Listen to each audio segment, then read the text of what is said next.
Hey, what's going on, everybody? Welcome back to another Flesh and Blood stream. Tonight, we're going to be playing Azalea, but first up on the docket, we're still going to be playing Azalea, but we're going to be playing against Silas. Say hi, Silas. What's up, guys? Silas wanted some practice into Azalea. He's playing KO. I'm definitely not the best practice in the world on Azalea because I've not played a ton of it, but I'm excited to play some tonight, kind of take my mind off of Victor for the evening, kind of decompress, play some fun games, and then be in Atlanta tomorrow. So, let's see. Let's flip over here so you guys can see. Hey, Mello, what's up, buddy? All right, so I think we want Snapdragons into Silas, and then I think we want Fatigue Shot and the Sleep Dart. I think those are both good arrows that turn off his hero ability. Yo, let's go. Rat Moman with the Prime sub. Thank you so much, man. I really appreciate that. A lot of great people you could share that with every month, so I really appreciate that. All right, let's run it like this.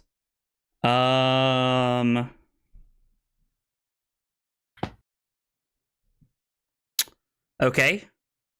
Was not expecting this to be a way to start. Hey, Brad, what's up, dude? I hope I'm going to show you a couple things. What'd you say, Silas? Is it busted? No. I have no arrows. Oh, nice. I like to see that. I bet you do. So we're going to pitch this one. And we're just going to pass. Oh, man. Arsenal, the one that we're the most okay giving up. All right, now that's more like it. That's what we like to see. You love to see that. I'm one of the few people to say your name right. Well, dude, I'm glad I do, man. I'm glad I do, for sure. Absolutely. I really appreciate the Prime sub, man. Hey, what's up, Ben? Drew said, I'm here and I'm ready to poop myself. What does that even mean, Drew? Bro. Yeah, the old no arrow start's pretty tough. Oh, I guess we could have pitched the Lace with Inertia there and then kept the take aim. That would have been pretty good because we would have been able to turn around. Yeah, just like you said, Holden, we would have been able to flip hat and then still reload an arrow, which with this hand would have been very good. All right, Silas set up for a pretty good one here.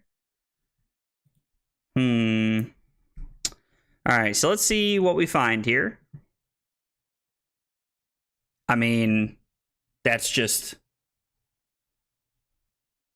better than what we have in our hand, right? So we can activate Azalea for some Dominite.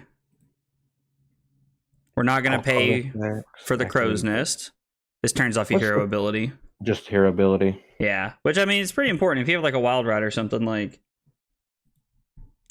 Lace with Blood Rot, Seek and Destroy, and then let's come in for 11, Dominate, pitching the Infecting Shot. I think that's I mean, we took 6 and let Silas set up to be able to have a pretty good hand here. Ben said that's the energy we like. Oh, God. Silas's turn's probably going to hurt, but I mean, we get to push through quite a bit of damage here, and we do deny him setting up a might for the following turn. Just happened to have the 6 in hand. All right. Well, this hand's not great.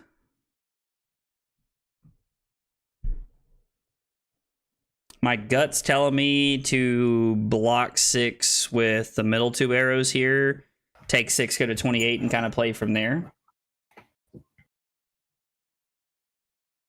I know you'd fall back on the dark side with me. Bro, this is a one-time thing. We are not an Azalea player.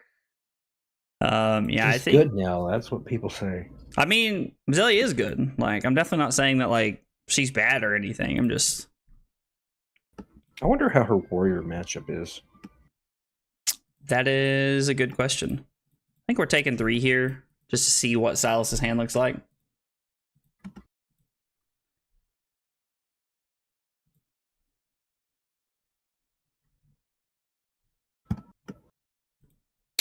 And I guess we're just going to block 3. We can't just take a ton of damage and just fall behind. I think that's just I think that's a bad play for us.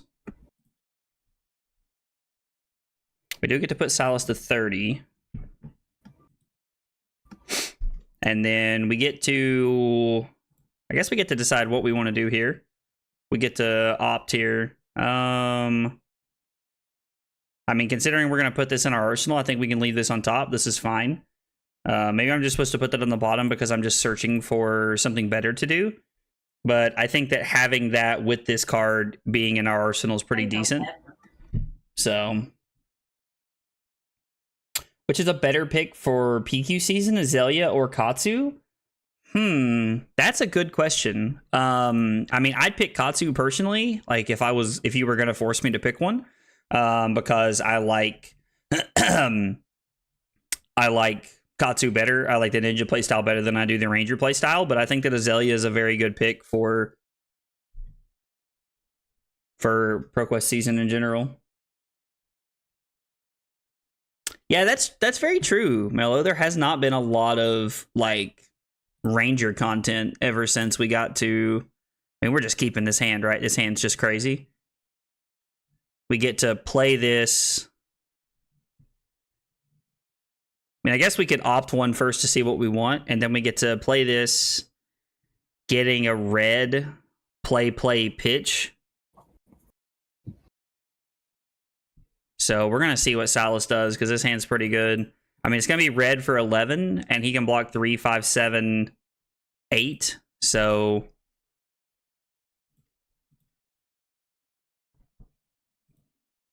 that's true. Unless you're Brodie Spurlock, Prism, like that man just does not care about...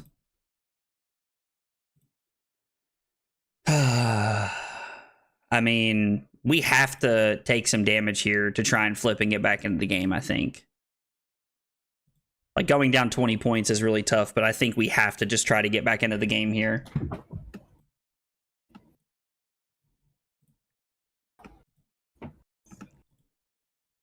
I think that has to be the play. Hopefully we just find the red on top of the deck. Amplifier, interesting. We're just going to play knock. We're going to go find... I mean, red's just the best option here, right? Yeah, I think like red's just the best thing we can do. Activate Azalea.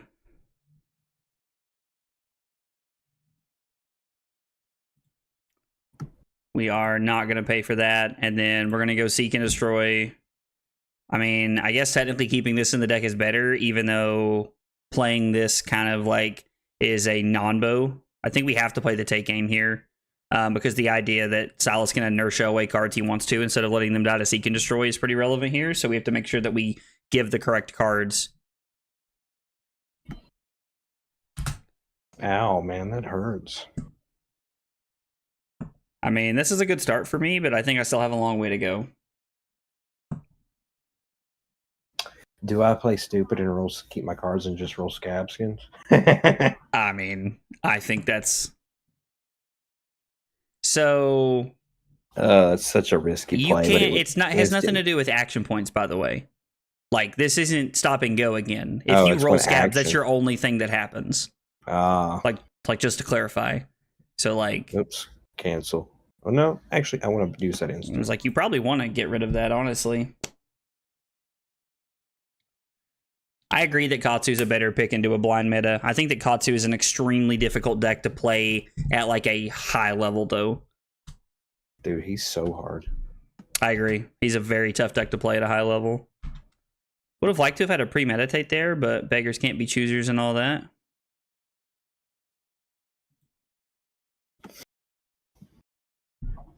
Eight, and I got an agility for next turn. I mean, I can't just take damage. I can't. I can tell you're unfamiliar with this deck. I mean, I think I've blocked as efficiently as I can every single turn. Like, yeah. I like if there is an avid Azalea player, like I mean I like the take aim at the beginning of the game, like I've seen one window to do something that I want, and even then it wasn't really as good. The base of the first attack action card they play during the is halved rounded up. Yeah, so it's the base of the attack.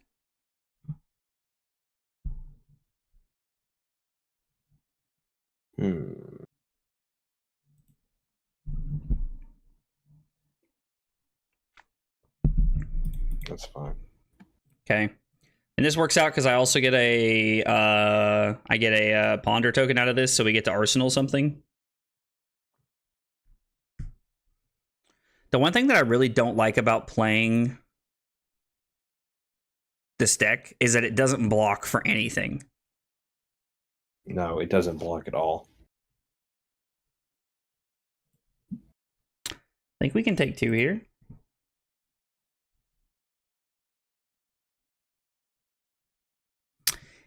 I consider Azalea an anti-aggro, a control deck almost. Yeah, I mean, in a lot of cases she is. Yeah, I mean, we just have to block here and hope that you don't have another attack to follow this up with. Considering you don't have Tunic, it does limit some of your options, but yeah, I mean, there's just nothing I can do about that. So what if we block 5? I mean, we have to give you...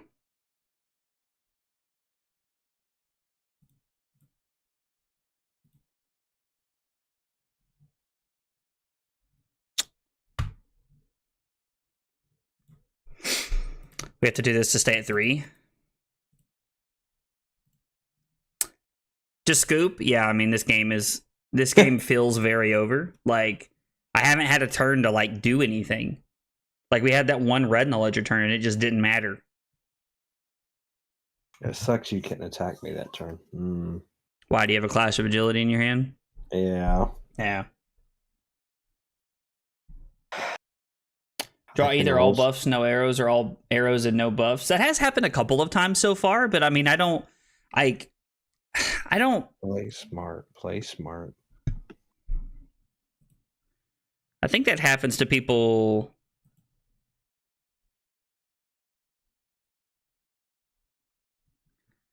I mean, we're just blocking this out, right? I think that happens to people, like, less than they think it does. I think that the all arrows, like, it's such a feels bad moment that when it happens, that I think that when that happens to people, it lingers in their mind forever.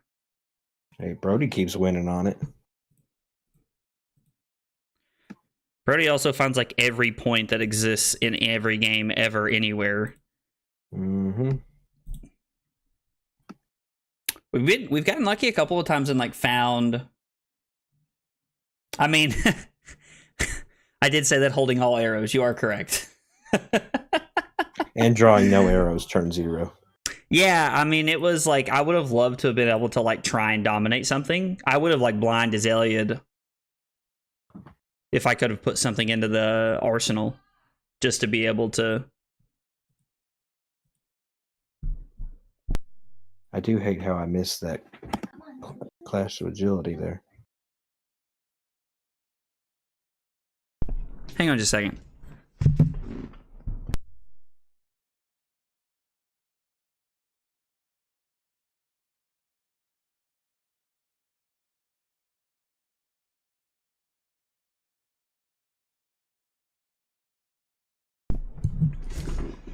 Oh my god, I thought something was wrong with Carly. She's watching hockey and screaming.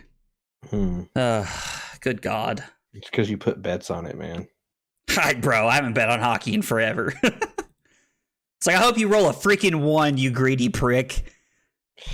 You're up 12-3 and you decide to throw a freaking... My god. That's wrong. Hold on. I was like, bro, you are so greedy, fam. I wanted to play my Caspa. Then I'm going to draw a discard off the top. Somebody said ban Brodie. I love that. Yo, Robert, what's up, dude? Annabelle, how are you? I think I might bring this list to Battle Hard in Atlanta. I mean, his list seems pretty cool.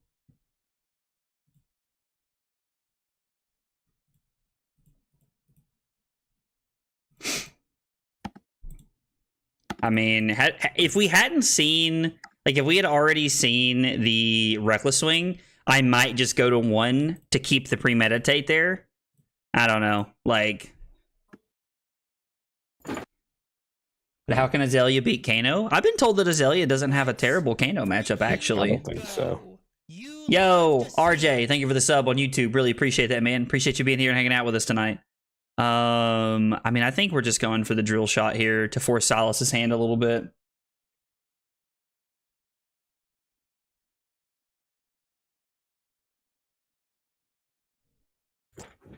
The Minja said, I cry. Oh, you finally have a nice hand and need to full block. I mean, we're down. Like, that's the name of the game. Like, I'm gonna try and see if there's like any world we can come back. It feels extremely unlikely at this point when we've given the last point of life that we can afford to give, but especially when we just gave him the ability to get back a go again card, which is interesting. Like, is Codex somehow more hampering than it is good in this matchup? Yes. So I think technically I have to take 1 and go to 2 here. I think if I block with that, it is like, I think it's just almost assuredly game over.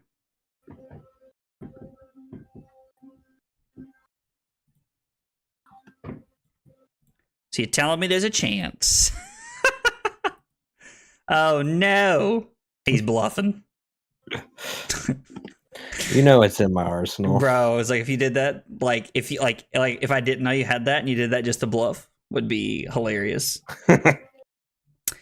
My biggest takeaway from that game is that I did not use snaps or bullseye bracers, and I think that should never be the case for me. Do you want to do a quick rematch or a full? No. I like the way I have sideboarded, so let's just run it back that way. That one was pretty unless fast. you want to. Bro, did we restart the same game? What the hell? Y'all are seeing this. This is crazy. Drew said that he firmly believes that cheating is required to be good with Azalea. Okay. Whatever, game. I guess that's the worst one. And then, again, I'm going to Arsenal this. Hold on. Let me go back before you Arsenal. Oh, sure. That's actually good because it gives me a chance to pitch differently. To be able to do something. I missed the trigger. I did not know. So, okay. So, Annabelle was telling me that if you go back and watch some of Brodie's gameplay, that he's actually like very greedy with his bullseye bracers and he uses them very aggressively. I could see that. Which is interesting. Now, I did see the bullseye bracers into a passing mirage, but I don't hate that play, if I'm being honest. Like I don't dislike that play at all. I think that's a fairly good play. I mean, like we just have to race, right? Like we just have to go tall. I think just tell Silas to get wrecked and just honestly I think it's what you have to do is just like I mean, I'm debating going to 28 here. Oh gosh, you must have a knocker around. I have to give you 3 cards. Yeah, to block it. Azalea blocks so poorly. I have to give you 3 cards to block this, and I just don't think there's a world where I'm ever supposed to like. Now I think we're just going to 28 here, fam. Like my hand effectively does more by not blocking than it would by blocking, and I'm throwing more than 6 at you, so it's worth it. Yeah, that was on like turn 2, I think. Just draw better. Clearly, drawing better is my problem. I just need to draw better. Dude, I don't care what you. My hand is disgusting.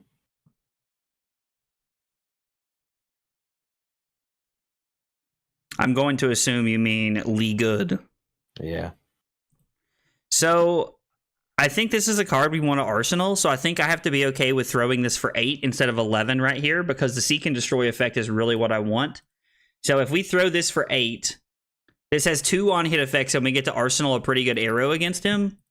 And I'm like, my memory of playing Azalea is that like you want to stay on an Arsenal. Like when you start coming off of an Arsenal, you get into a pretty bad spot.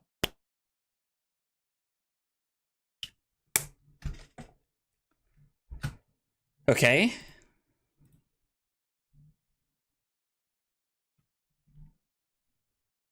Yeah, we're getting into Atlanta tomorrow, probably around 4 o'clock, if I had to guess. That's like what I'm thinking right now, Robert. You guys are going to be there, right? Big numbers better. Her control comes with like a lot of pressure. I mean, that honestly makes a lot of sense.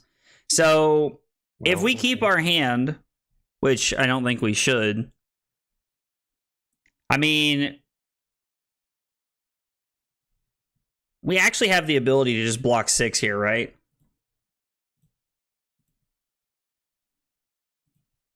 Like if we block 6 like this, our turn is activate, play, play, play.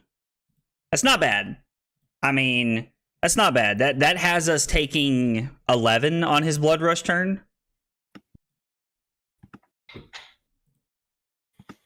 If I could have discarded the beast within once, I would have been even better. Dude, I played somebody the other night, man, and like I swear every single time I picked a card, it was Beast Within. I don't know who Dude, that was me on Monday. Was that you? Okay. Yeah. I was like, that was happening to me like crazy. Hey, look, it still triggers though. Yeah, because of the inertia. Ironically, the inertia actually came back to kill me. So you get to discard this, lose 1 life, and then pitch a blue. So you actually came out a life ahead instead of coming out let down life. Dude, God is just laughing, bro. That's disgusting. I mean, yeah, I guess we're gonna leave that on top. So we're gonna play this now so that we can't get flesh bagged. We're gonna come in for 4, and then we're gonna come in for 8. Silas knows it's 8 because it's face up.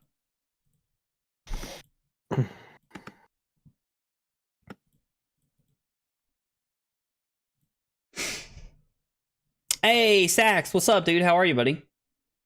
Talked with Brodie yesterday. So I can't show you how I sideboarded right now because I'm in the middle of a game and I can't show you my deck, but I brought in sleep darts and fatigue shots. All right, so Silas takes 1, which means every time he plays an action card this turn, he's going to get hurt. Oh.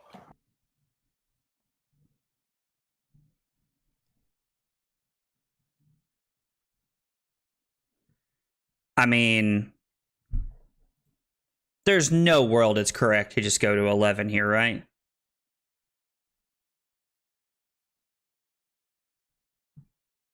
I'm just glad this matchup doesn't feel as bad as I was worried it was.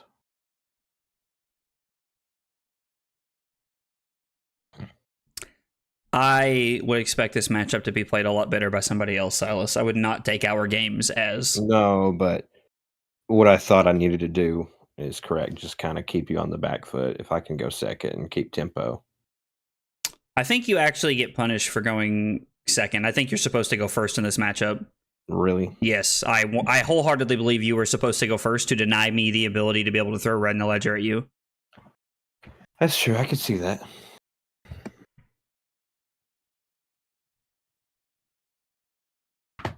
Okay, so our options are pitch this to Death Dealer to load in Bolt and Shot, play these cards, and then whatever comes off the top.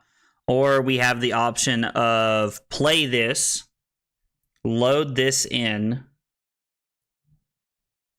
play this, pitch this to play it for 8. KO broken, ban scabs, bro. I don't think you should be rolling scabs hardly ever. I mean, I don't think a lot of people do. I could block 3, take 5. I'm at 14, you're at 23, and then I have...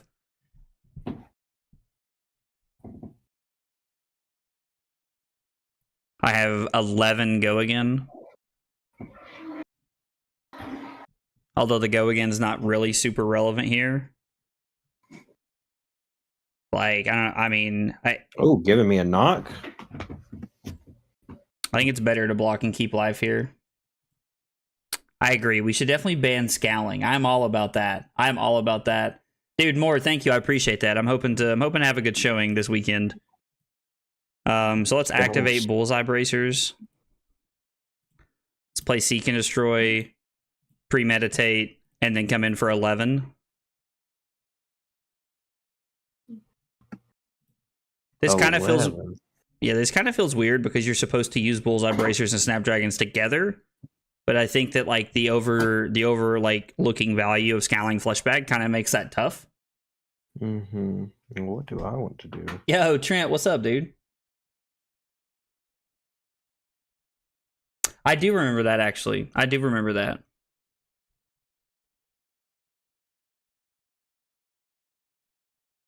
Wait, does inertia work that way? Yes. Okay, yeah, it does. Never mind. Yeah, Trent had one of the coolest, like, accidental, like, wrong plays that there was. Blood Rush goes to the bottom. Get that trash out of here.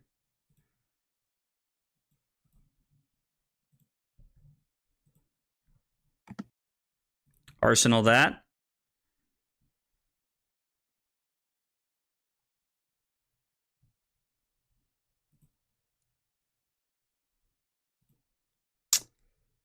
So block 3. Hang on.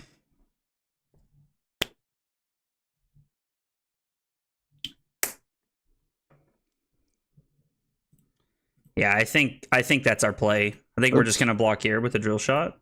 Yep, the windup makes sense. And then is that setup or is it another? Yep, it's another card coming after this. Well, I have a Seek and Destroy, so it has to come. I mean, you could have had another 3 costs in your hand, like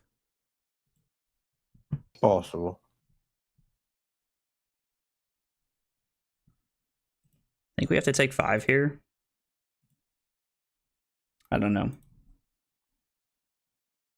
Oh yeah, but under the Seek and Destroy, it always works that way. Yeah, that makes sense. So flip with Cross Wrap.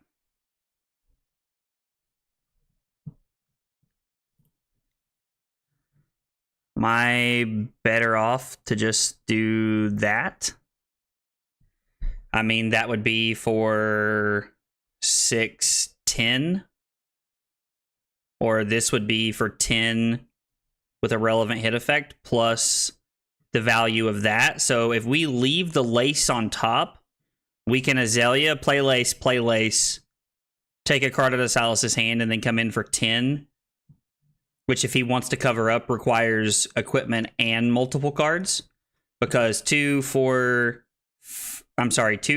5, 6. I mean, technically, he could have the Reckless Swing, but I think this is a pretty good spot for us to go for this line of play here. I like the idea of leaving him with the Frailty token. Kind of wish we had Tunic up because I would love to be able to get the Remorseless here. Honestly, the Fatigue Shot might be better, but I don't know. We're going to get the Drill Shot regardless here. My opponents always roll 6. You discarded a Clash of Agility and got Command and Conquer. All right.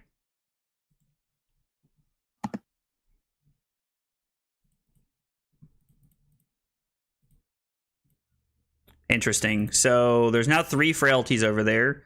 And we're going to give a counter to the Scabs because it is the most efficient piece to hit here. You don't have an arsenal. Oh, you do have an I mean, I'm going to, yeah.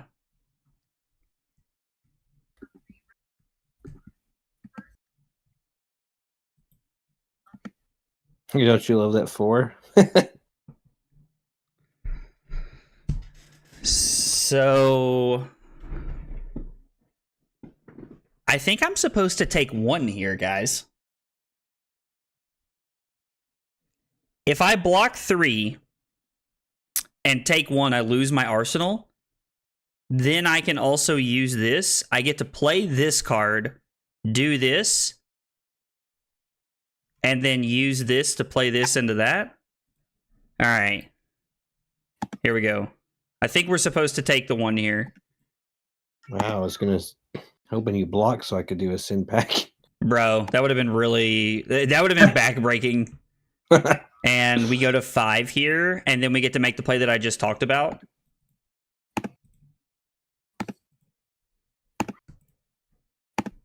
Triple Frailty looking kind of pretty good right there. So take aim. We get to reload this card. Let's opt. That is good. We attack for 7.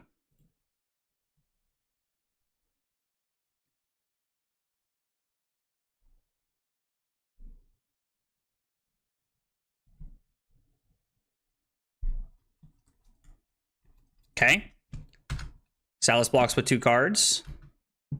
And we'll just pass. Block Swick Singnon. You like that turn cycle. I mean, it's a pretty good one.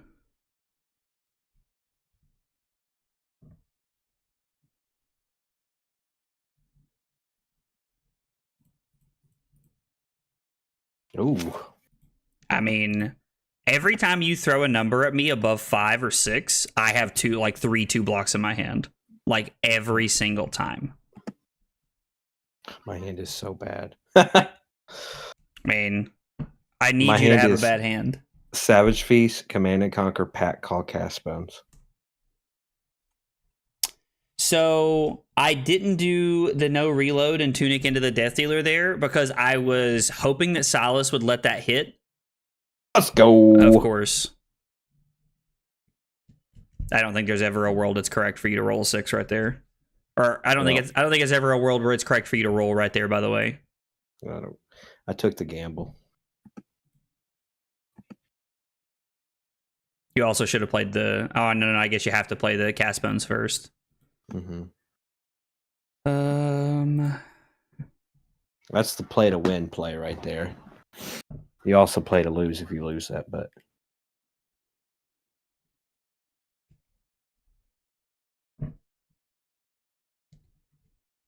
Like I said, my hand was terrible. It was Savage Feast, Pack, Call, Command and Conquer, Cast Bones. I mean, you're probably just supposed to throw the Command and Conquer there. If you had an arsenal, 100%. But if you roll a 1, you lose on the spot. Yeah. Like, that's what I'm saying. 50-50, baby. What? It's 50 chance I win the game on the spot. 50% chance I lose the game on the spot.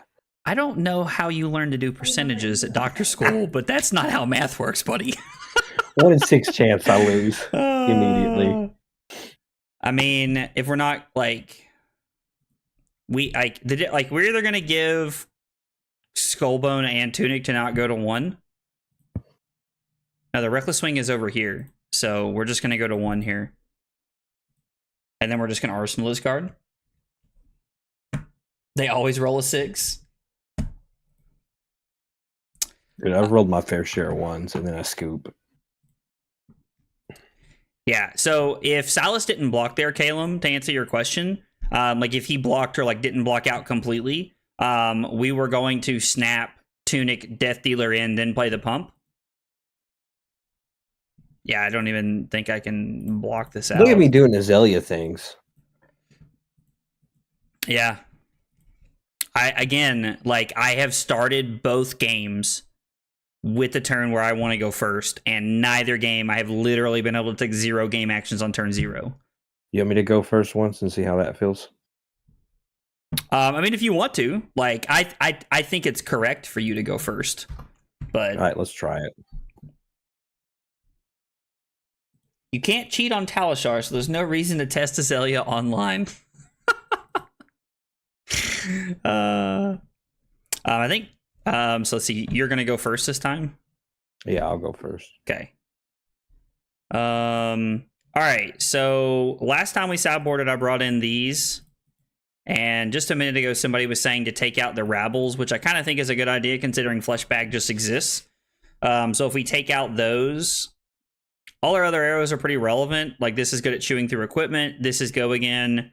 This is just crazy. Plus, it's I'm not comfortable cutting any of the yellows because we need all of the resources we can get a hold of.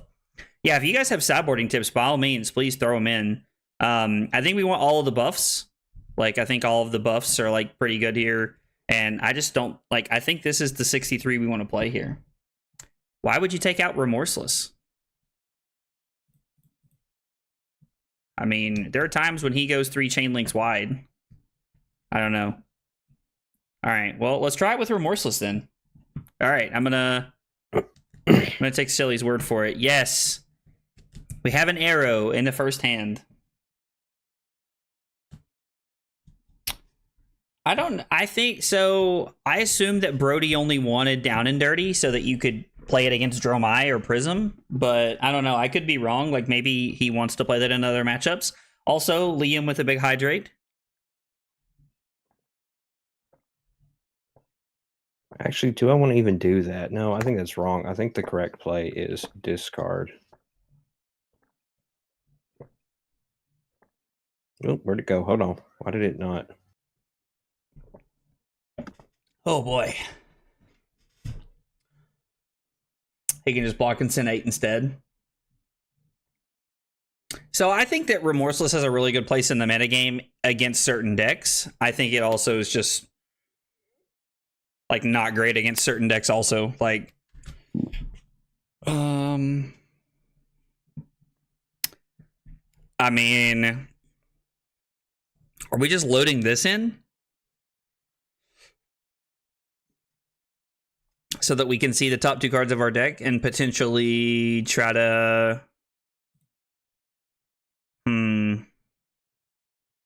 Spire sniping. Yeah, I think we just need to see some like deck manipulation here. Maybe, I don't know. So let's go.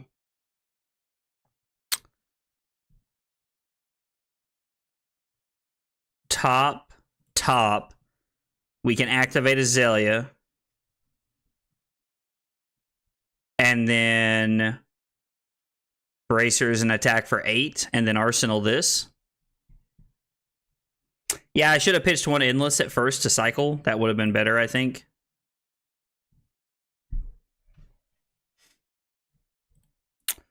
Play Premeditate. Activate Bullseye Bracers. And then this will be for 9, and it turns off Silas's hero ability.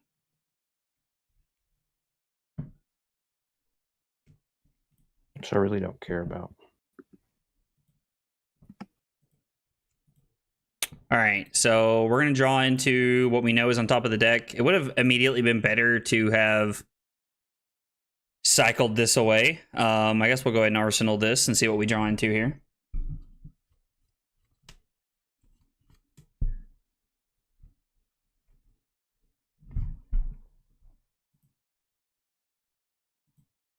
Did you have all 6s in your hand? Mm-hmm. To discard? Like you had all natural 6s to discard? Yeah, I had a Wild Pride and a okay, I was just making sure. Yeah. I was like, because I was like, man, I was like, that's interesting if you didn't. No, I did.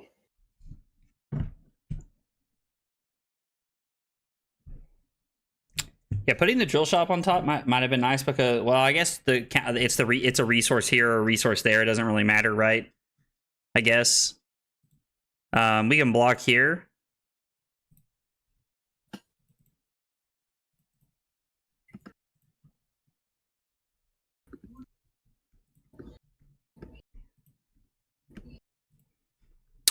And then we're just going to take this, right?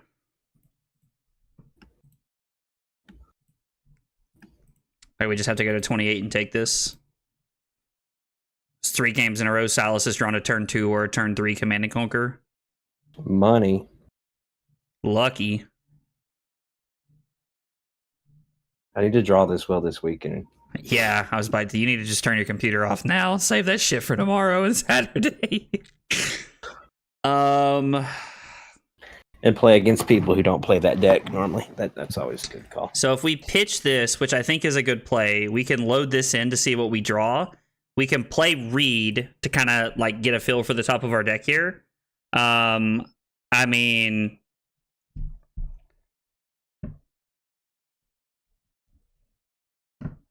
this is good, but like, kind of want to put this on the bottom here. Yeah, Nick, we're leaving about 12 to head down tomorrow. You guys going down tomorrow as well, or are you guys already there? Packing my eye? I'm glad you said that. I will throw my Eye of Ophidia in there, in my bag. Is there anything else you need? Let's put this on the bottom. I would like to be able to dominate this turn, but I think that throwing 10 with the potential of getting this back is also very strong. So let's go ahead and put this on the bottom. Let's play Lace with Frailty. Let's throw Endless Arrow for 10.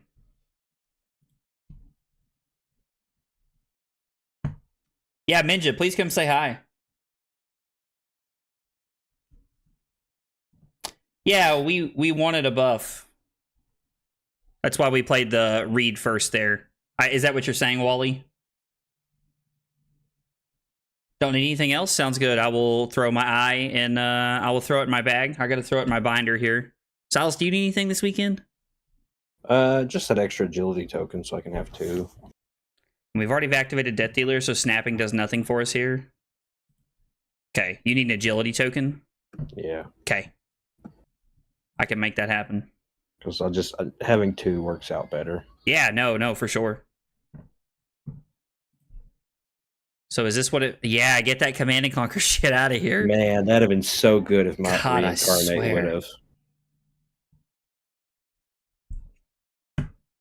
Yeah, oh, no worries. Talishar always seems to discard the card you draw. It does that a lot, I have noticed. I would say 90% of the time. So...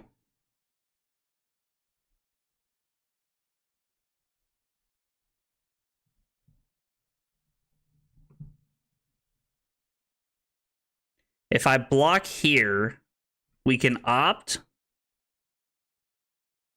I mean, it's probably just claw after this, right? I guess it could be a swing big. If I block 6 with the amplifying arrow and the bolt and shot, my hand is these, and then I can do this over here. I don't know. That doesn't seem bad to me. I could be wrong here. I don't know. I could be wrong. Yeah, I'm also a really big fan of amplifying arrow. I think it's really cool tech. Salas just had double blue. Yeah, right. I wanted you to discard that Reincarnate, and then I could have played the CNC off too. Man, that would have been... So, like, that completely changes the entire pace of this game. Yep. Like, that one small play right there completely changes everything for me, which I'm very thankful for, because I needed something. We're going to put this on... the bottom, right? Yeah, we're just gonna put this on the bottom. We're gonna play Lace with Frailty, and then we're gonna come in for 7.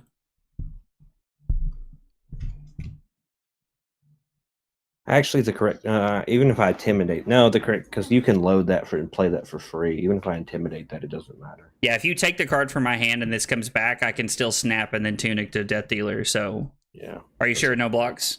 Yeah. So I have 2 no blocks. We'll go ahead and play this. We will use snaps here. You get a Frailty. This comes back to my hand. We activate Tunic, play Death Dealer, load in Endless Arrow. I mean, we want to Arsenal this, right? Like it. Well, no, we want to play this. Hell yeah, we want to play this. Let's put that shit on the bottom, and then let's come in for 8. Or I'm sorry, 9. I can't count. Mass hard. Yeah, 4 and 2 plus 3 is mass hard. And then we get to Arsenal this. I have 2 no blocks. I can't stop it. This has been an interesting game. I feel like this is the first time I feel like I've effectively used snaps and bullseyes in the same game effectively here. Why is it doing that? I'm hitting it too much. I was like, dude, gotta be easy with Talishar.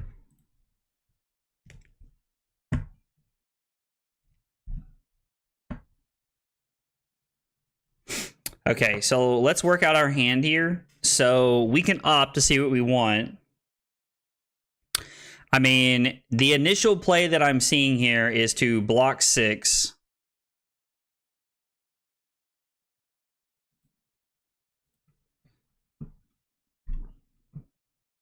We can block 6, opt 1, see what we want, and then we can play this, putting there, and then play this, and then it's... But we can't block 6 if we take that line. Also, Like, my God, who? Jesus Christ. Like, send one text messages. I love my friends, but Jesus Christ, that annoys the shit out of me. Yeah, I sent a message in the group asking their opinion on what you said, that if KO should go first or second. No, it wasn't just you. It was like 3 group chats going off at one time. And I'm just like, my God. Yeah, Fleshbag is big dumb. Big dumb. I do agree. Will we be in Richmond? I'm not sure. I think some of us are going to Richmond, but I don't know who all's going just yet. I think I'm probably supposed to take 5 there, honestly, and just kind of see how this plays out. Of course, even if I am required to block 6 after this, I still think that's okay. Yeah, see, draw, discard the same card. If I block 6, I can just attack for 7 here, right? Like, I mean, that's not a bad play. Is it better to block? It's better to block 6 and attack for 7, forcing Silas to block this out, or give me the same endless arrow back here.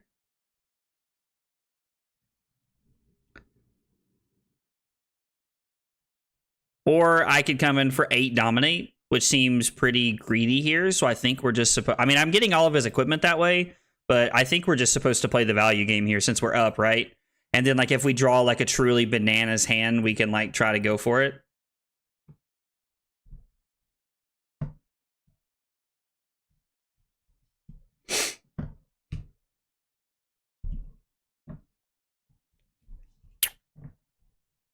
Let's put this on the bottom. Let's play take aim.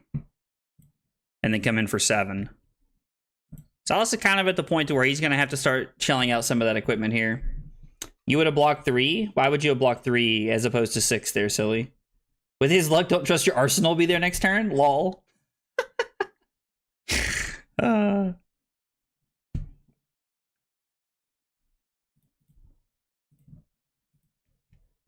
Silas is giving us a lot of recurring value off of this endless arrow, which has been very good for us this game. Allowed us to block a lot and still do what we want. I think that's a mistake I've made this game. And every card I've needed to, like, disrupt your arsenal has... Does this have go again? Yeah. Doesn't it? Did I have an agility? Oops.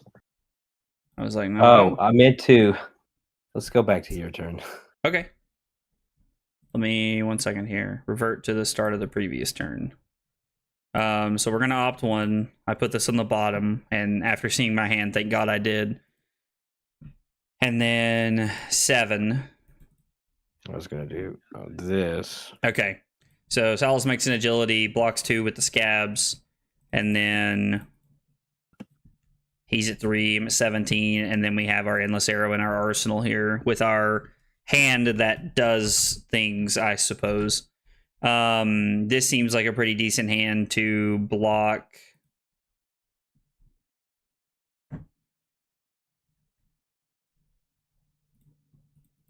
I think let's block 3 and take 4 here. I think that's okay.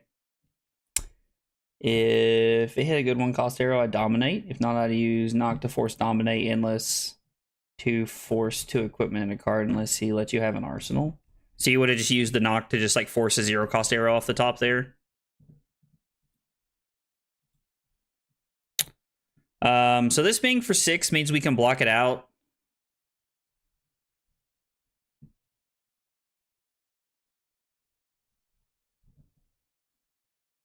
We'd rather keep this in our deck, right? As opposed to one of these. Okay. I mean, 5 is better than 4 to some extent, but I also like being able to throw 4 and still arsenal a card if we want to. Plus, it kind of like gives us an option of what we draw off the top here. So, I mean, yeah, we'll throw the 4 here. Okay, so forcing another endless there. If that's a Rain Razor, I get got.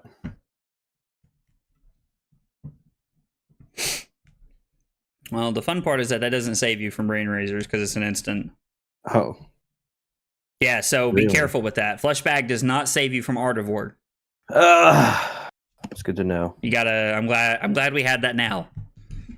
Yeah. Yay! Nobody gets an agility. That sucks. Get wrecked. Nerd. Yeah. Oh, you won the first 2 games. Shut up. Yeah, but it's odd to see 2 cast bones and 5 cards. Yeah, that is, oh my god, you have the other 2 in your hand? The other one. So. Oh yeah, you played one earlier. Oh, I killed myself. Oops. It hit you. It's like it should let you go back. I mean, you can pitch the... Yeah, knowing that you have a cast bones on top, you can't do that with Beast Within. You have to pitch the Beast Within. Let's see what you can do. Though. And I draw double cast bones.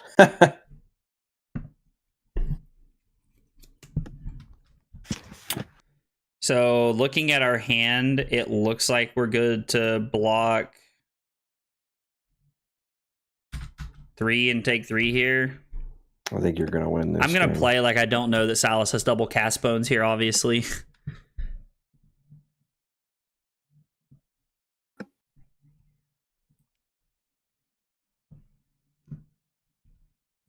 Hey, look, I drew the 3rd one in 6 cards. Did you really? Yeah. Dude, that's nuts. That is really nuts.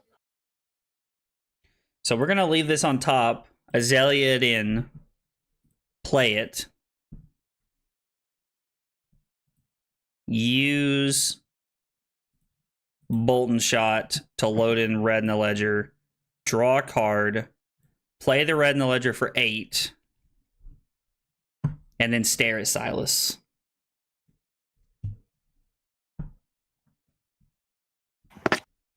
Oh, I need a card in hand to play that. That sucks. Let me undo my block. I mean, even if you wanted to block 9 here to play around like a Rain Razors, you could probably give 3 cards from hand, throw the Claw for 9, and then play the other cast bones that's in your arsenal. Yeah, I guess I could do that. I mean, that's pretty damn good turn, man. You're blocking 9, attacking for 9, and setting up, fam. Like, come on. If you have the rain, so I should probably block 10.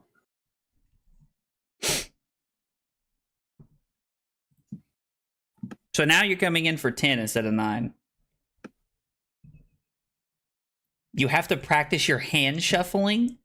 Drew, who hurt you with Azalea, bro? Like, what happened? I gotta know, fam. I gotta know.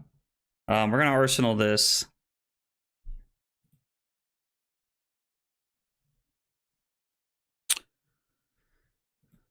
So, I mean, we're blocking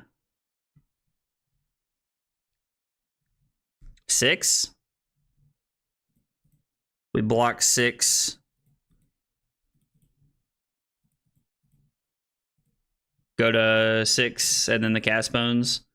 And the funny part is, like, I know that Silas has the cast bones there, but without Tunic, we didn't have to respect another attack regardless. So, I mean, I guess let's put this on the bottom. Play Lace with Inertia, and then attack for 7. Yeah, I think since we have Tunic, we were able to block 6 there. We didn't need a card to like throw anything with, which was very convenient for us. Yep.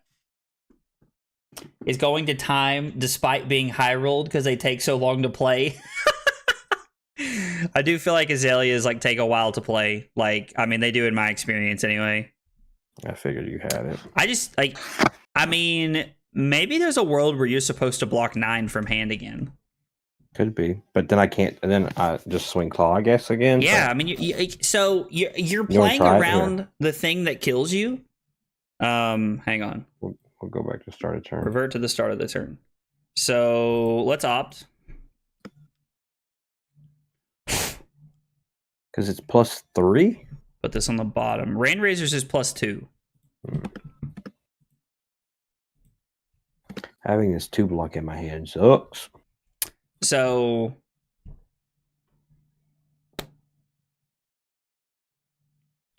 2 block. What the hell do you have in your deck that blocks for 2? Agile windup.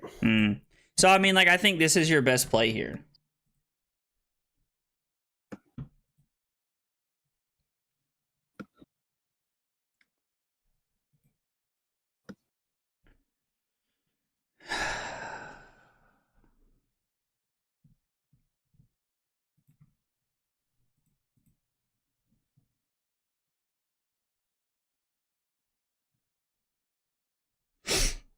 I mean, I think we're supposed to take 3 and go to 3 here. My man looks at a 1-card 9 and says, no, I want to die instead. I don't count, guys. That's my problem. Oh my god.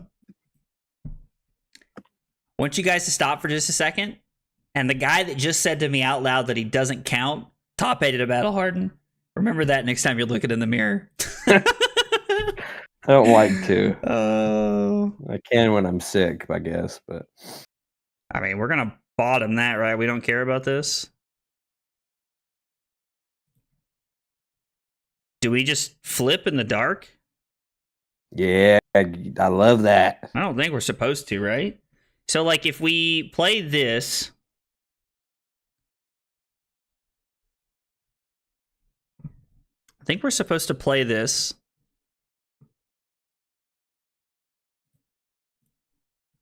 Activate Death Dealer. I mean, it would have worked out. Would it? Yeah, no, I mean, no, it wouldn't have because it had only been for 4.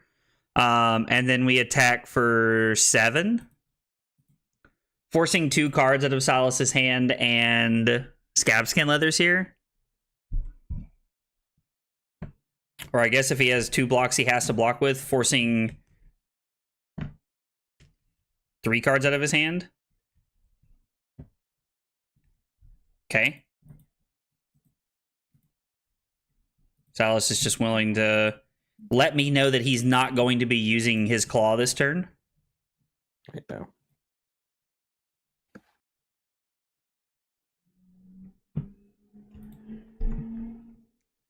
So the cool part about this is that we can just block 6 here, right? Yeah, dude, YouTube chat will block a lot of things. Like, if you guys, like, send messages, like, YouTube chat will block a lot of the things that you send. Like, block 9, Codex, you get his hand with a 1-cost arrow and rain. Oh, that actually would have been really good. I wasn't even considering that. Yeah, good call, Silly. That would have been a really good play. So we get to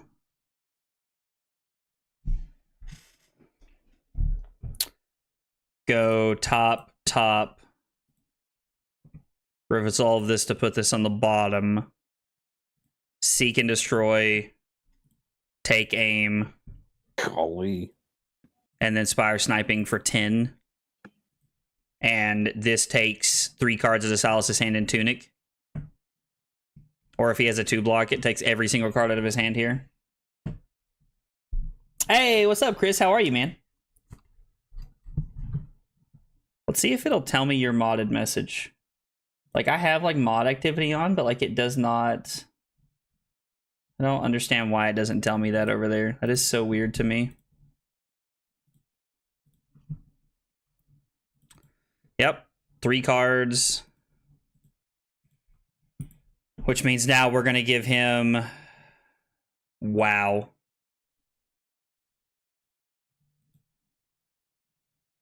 Wow. See, I just hope you just draw bad. I think that's always the play into Azalea at some point if it's going bad.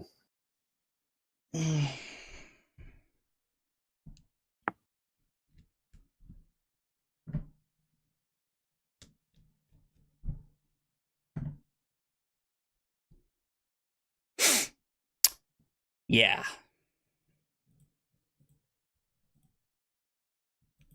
You drew all bumps. I did. We drew a non-pitch stacked all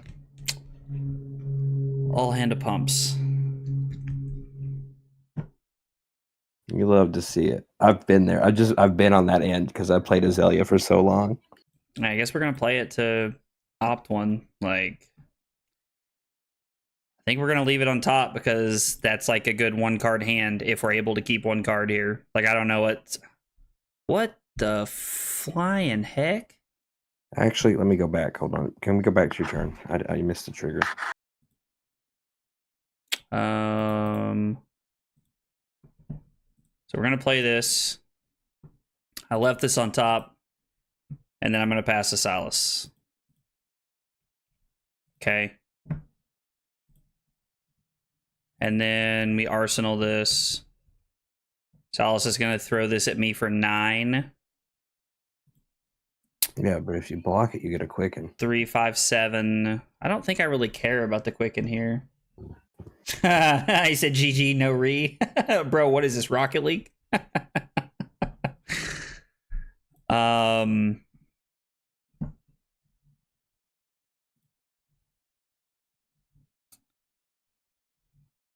You sure you don't want to go to 2? I am sure I don't want to go to 2. That I can promise you, my friend. My next hand should be a reckless.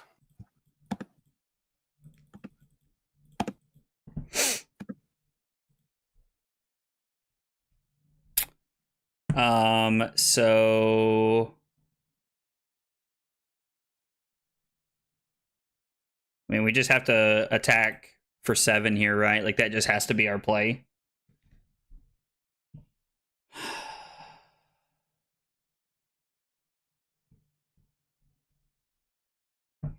What's the best 0-cost arrow we can get here?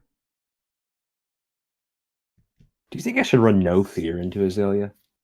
I feel like it's a trap card. My first impression is that you should run it into Azalea, but I was watching Scowling Fleshbag stream earlier, and he was not running it into Azalea, so I don't know. It feels like a trap, because if you sit on it for like multiple turns, you just IP yourself. Oh, so we're blind flipping here. So blind flip, if it's a pump, we play the pump, and if it's a dominated arrow, we just play the dominated arrow. Blind flip, let's go. So we're just back in the same boat we were in. And dominated arrow probably just wins the game right there, right? That would have been good. Yeah, 100%. I mean, endless arrow is probably just the best thing we're doing. Drill shot's irrelevant. Bolt and shot doesn't matter. The amplifying arrow comes in for 6, and an endless arrow comes in for 7.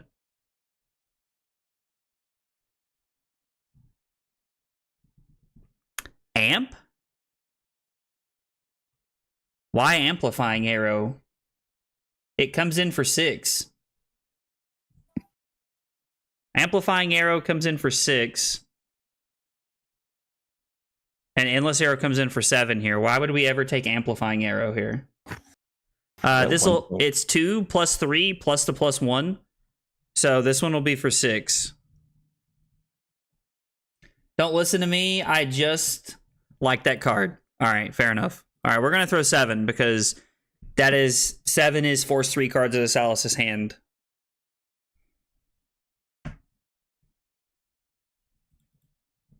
Salas wins in agility. Yay. Yay. I've lost twice to you, or tied twice to you in that.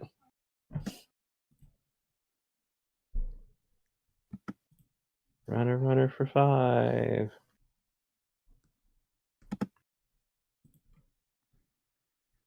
So block. We have to block here for sure. And then we're just blocking here because we want to be able to load this in because one, it's more than this and it'll play well with that. And we can see if we can dominate something off the top to end the game. In the way, though. Oh, misread the face up in the zone. In the yeah. So we're just gonna play Lace.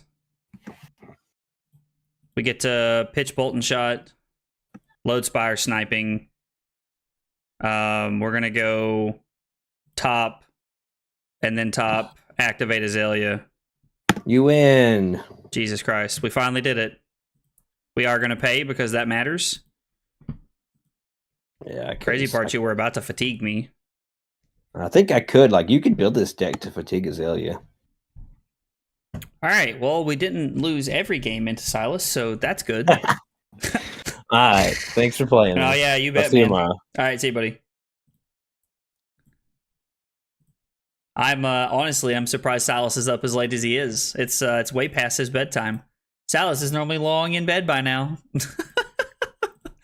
All right, well, that's a Talishar game. I mean, we ended up getting a win there.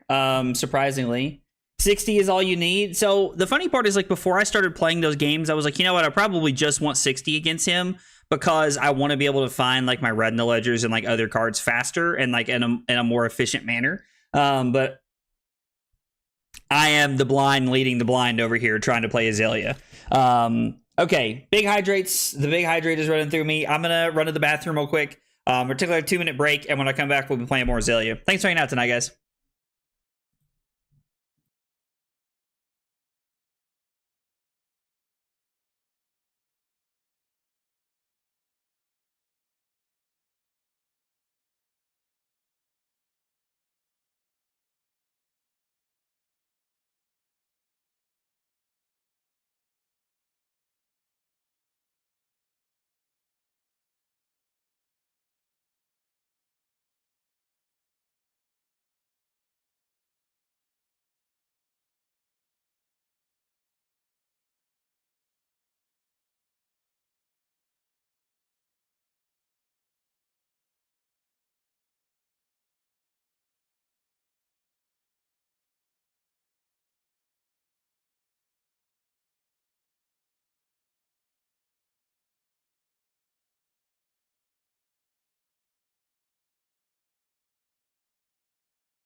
Okay, short break, and we're back. Let's grab the deck link, and let's keep rolling with the games.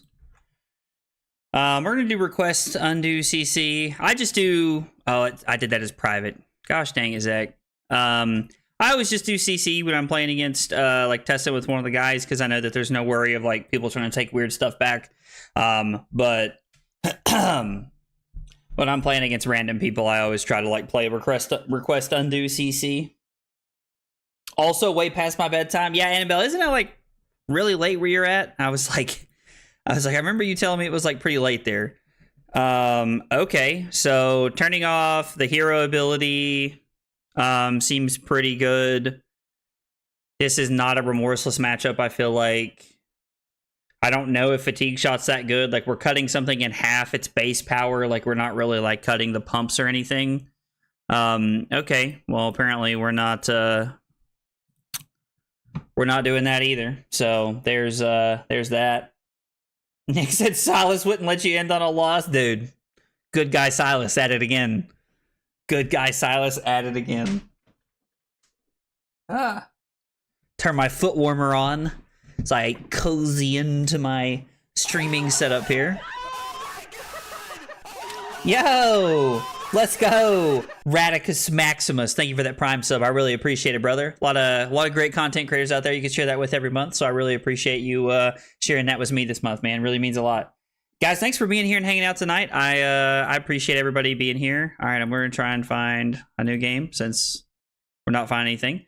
Appreciate you guys being here and hanging out tonight. This will be the last night of streaming for the week. Since I'm going to the Battle Hard in Atlanta this weekend, I'll be heading out around lunchtime to go to that tomorrow. So playing some Azalea tonight to kind of like try and take my mind off of things. I don't know if I want to go first or second in this matchup. I guess we're just going to go second. I truly have no idea.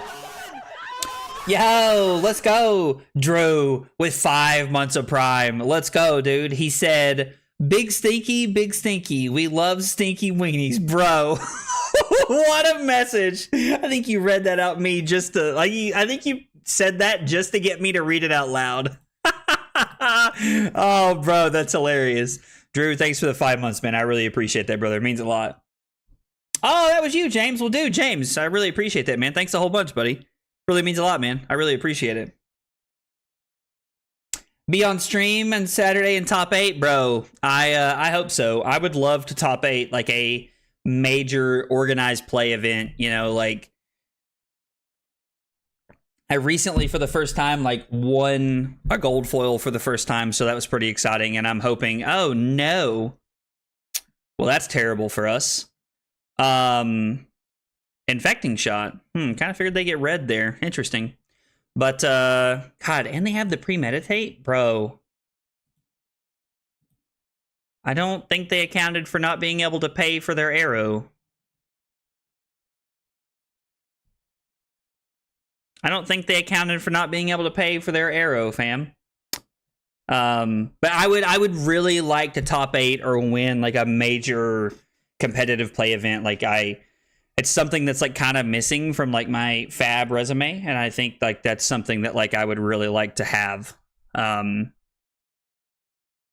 be able to say that I've accomplished. So I'm really hoping for a good showing this weekend. Put in a lot of time, put in a lot of practice. I don't know if my opponents what they're doing here, other than sitting there and kicking and cussing and feeling frustrated, I assume. We're going to invite them to chat.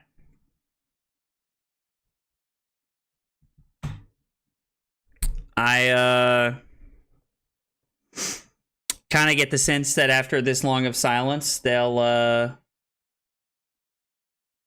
just kind of they've just kind of left the game at this point. It's kind of the sense that I get from what's being said there. So what's happening here? What would you have put in for the Rabbles, Silly? I'm curious to know. We're going to give my opponent about another 20 seconds here to like say or do something, and then at that point I'm just going to leave the game here. I don't really have any interest in sitting around here. If it's like, you know, if like I was playing Victor tonight, I would probably wait because I use my February list to keep up with my win-loss percentage when I'm streaming. So I would use it that way. But I think that if my opponent just left and it doesn't give me the claim victory option here in just a second, we're just going to leave the game. I have no interest in really sticking around here. You would have kept in Remorseless there. Oh, I guess it does count buffs, doesn't it? Attack action cards. Or it's just action cards. So yeah, that would have been better. Remorseless would have been better than Rabble here. I agree. This guy does stink. This guy is a big weenie. Not a fan of this guy. I don't like people that leave the game without actually... I don't like people that leave the game without actually, like, conceding the game. Like, I really... Let's play against Dash. I don't know if that's a good matchup for us or not. All right, or we won't play against Dash. I don't know, like, I don't know. Like, I really go out of my way to not leave the game. We want to go second here, right? Like, we want to go second and get tempo here, I assume. I don't know. We're going to run snaps. I think that's correct. We do want to turn off their hero ability. We want to be able to shut off defense reactions, I think, are necessary. I would think in this matchup, this is where we would want to play more than 60 cards, if I was guessing. Rabbles kind of feel necessary here.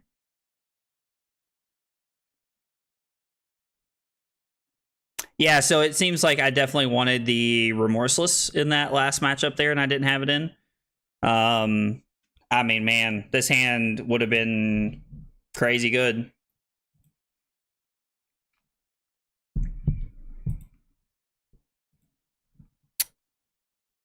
I mean,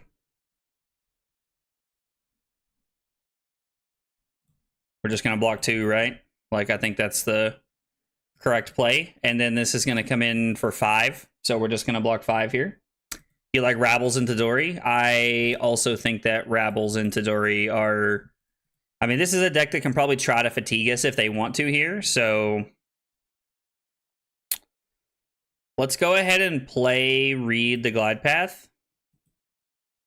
Remorseless does not seem very good in this matchup. We're going to go ahead and bottom this. We're going to pitch the Spire Sniping to play the Red in the Ledger. We find a Lace with Frailty, which is pretty good. Like the Lace with Frailty here, and then we're going to attack for 11.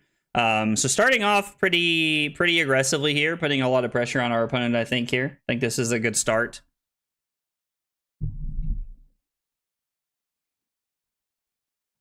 And then we get to Arsenal card that feels like it's really not going to do a lot, but I assume this is taken on the chin. Yeah, I was like, I can't imagine they're okay just taking 2 points here.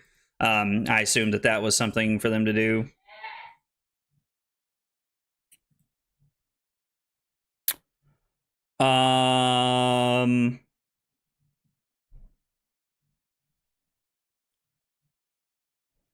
Really don't want to block. I mean, Codex of Frailty, like, I guess Codex of Frailty, like, gives the Frailty token, so we can Azalea, we can block with a Drill Shot, and then we can just Arsenal one of the Codexes here. I think this is fine. We always want to block the first Hatchet just to be able to, like, stop them from doing dumb shenaniganry stuff here. Let's start with...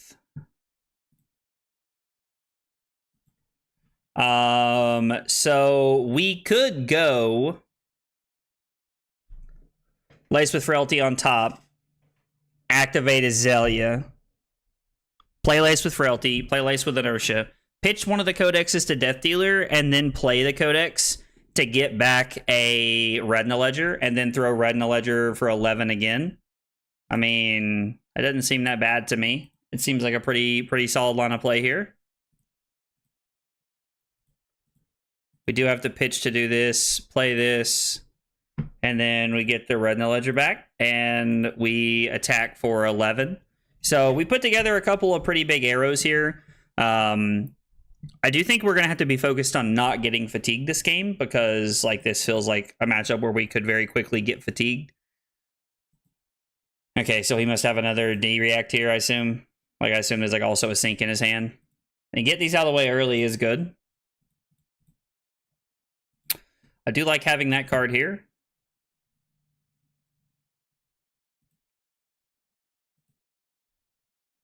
I assume this is probably just the one.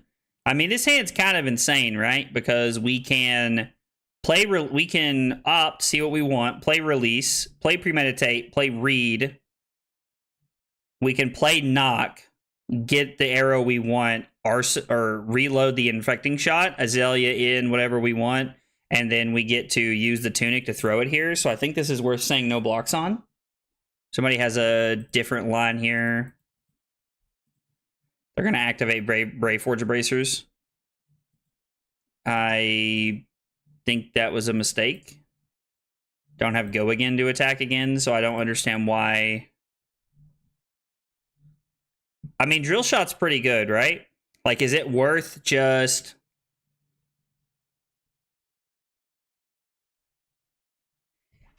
Is it worth just leaving this on top and throwing 10 Dominate here? Arsenaling the Infecting Shot and keeping the Knock in our hand here is not bad, I think.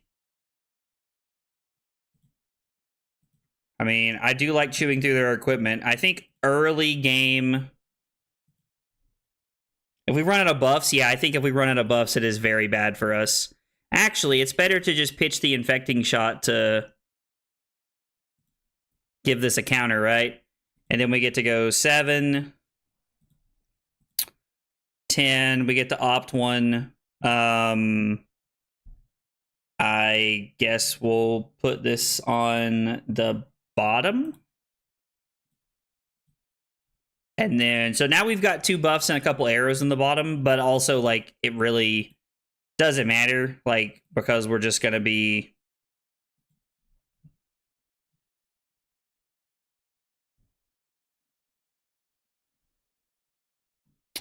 we're going to put the counter on Crown of Providence because it gets the most value here. We probably could have been some world where we could have thrown both things there to try and make something happen, but I'm not sure. Oh, let's go. We got a big hydrate and a hydrate over here. Caleb's keeping us honest over here. Let's see. Let's do this turn first here. So block with the sleep dart. And then it's... we block with the sleep dart. No, we want to keep the sleep dart in our deck, right? Because it's going to be a later game thing. I'd put on bottom and use Tunic to load Infecting, hoping for a buff and knock for a huge Endless or Drill Shot. Okay, I don't think that's a bad... like, I don't think that's wrong by any means. Like, normally if I'm doing something, it's going to be wrong, like, honestly, throughout the course of the game. Like, I would be willing to, like... I mean, okay. Oh, Warrior's Valor. Yeah. Man, that's a lot of damage he's pushing through here, but we're going to get to have a pretty good play ourselves. So I think this is okay. Nice play from our opponent. All right, big hydrate here.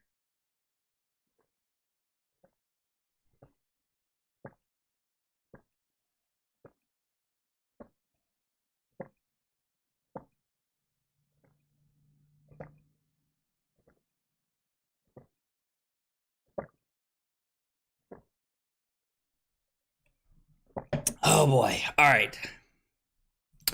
Let's opt to start off here. When we can put this on the bottom round, it doesn't really matter. We're going to go pre-med. Knock.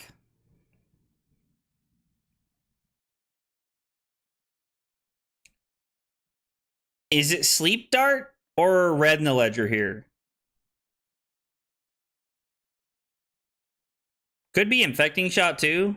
Now, let's go Red in the Ledger here. I think that's better. We'll reload the Sleep Dart. Activate this.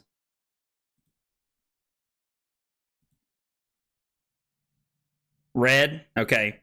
And then we get to play Inertia.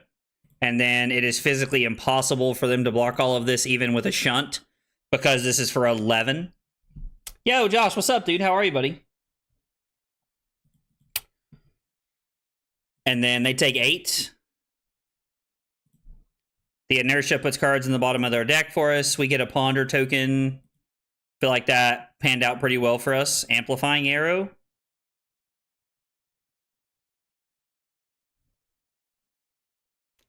Well, they had a pretty good card there.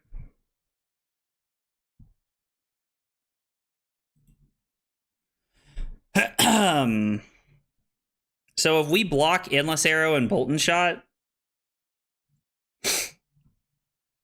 we can go release into Amplifying Arrow here. You forgot the week of no victor? Dude, if by week of no victor you mean night of no victor. Oh, I think it's correct to block 6 here. I don't know. Are they about to pummel me? Fatal Engagement. Wow. Okay. All right. So they're sitting over there going, I hear you like Command and Conquer Pummel. We're just going to play Released Attention, play play Codex of Frailty, and then we're going to get the Drill Shot because Drill Shot's probably the best thing we can do here. They get a Command and Conquer and discard a Goblet there. One night better than nothing? I mean, that's fair, man. That's fair, dude. Do you react from hand? Okay. We get to Ponder. I mean, that's fine. So the fact that this is for 5...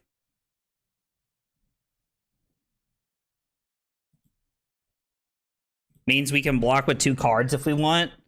I mean, we could always block with 2 cards, but So I'm going to tell my opponent I'm thinking here. Let's think about this turn here. I can block.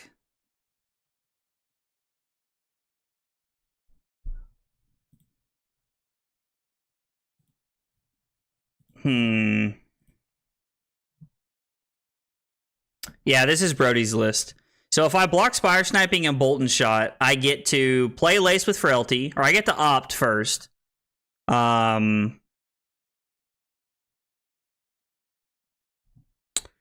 get to opt, and then I get to play Knock, go get an arrow. We get to opt, play Lace, and then we get to Knock, getting an arrow, a 1-cost arrow we want, and then we get to play Reed. Or actually, we could just go get... There's not a Drill Shot left in the deck, so we could get an Endless here. We're trying to win, Zek. We're trying to win, brother. I guess let's block here. I mean, I think this is the better play.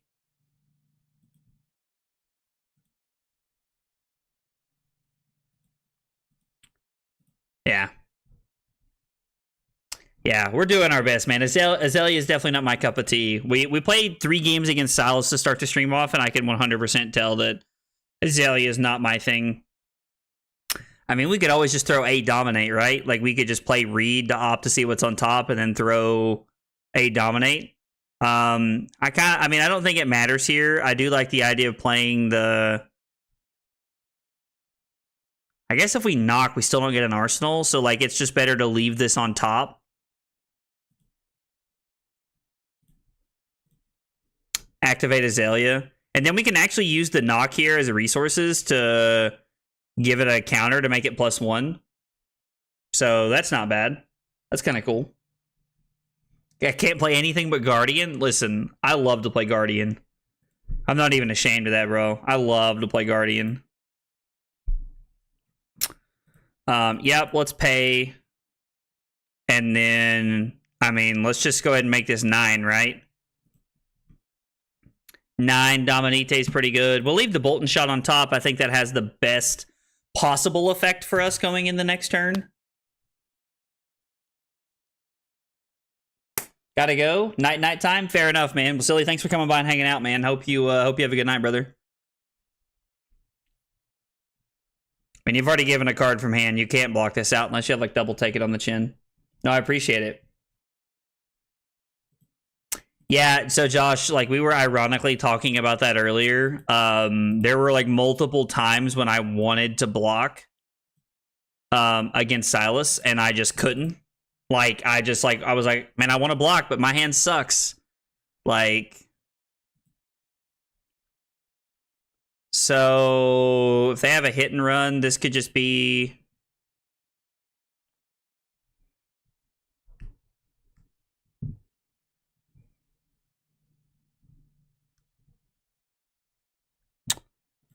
if I block with... I mean, I could block with the Bolt and Shot, right? Like, I guess that could be...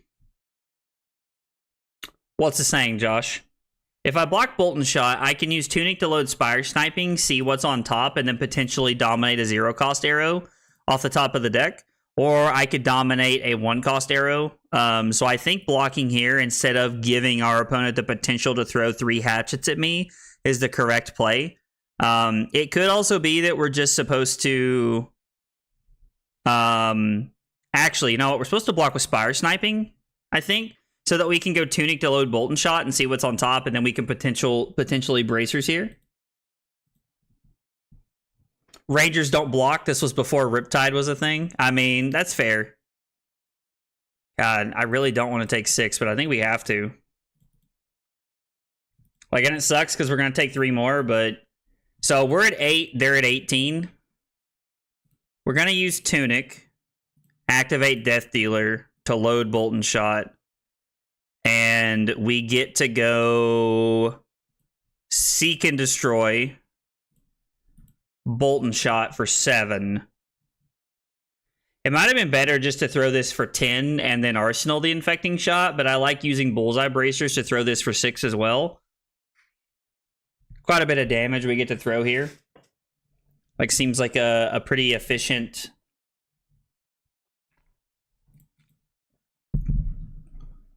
Or we don't even have to use it. We can just reload this. Let's opt. I mean, we might as well. Take games on top. I guess we'll leave that on top. Like, and then we'll just throw 5 at them. I mean, if they have a good hand, like, I understand why they're not blocking here, but like, it just took quite a bit of damage. So I'm going to assume that their hand is like scary good here.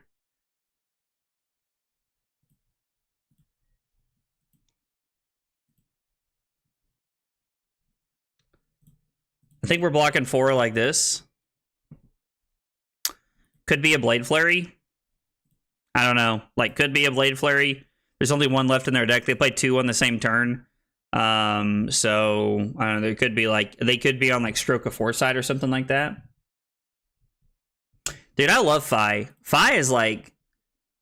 I tell everybody, Fi is, like, one of my favorite heroes I've ever played. Like, wholeheartedly.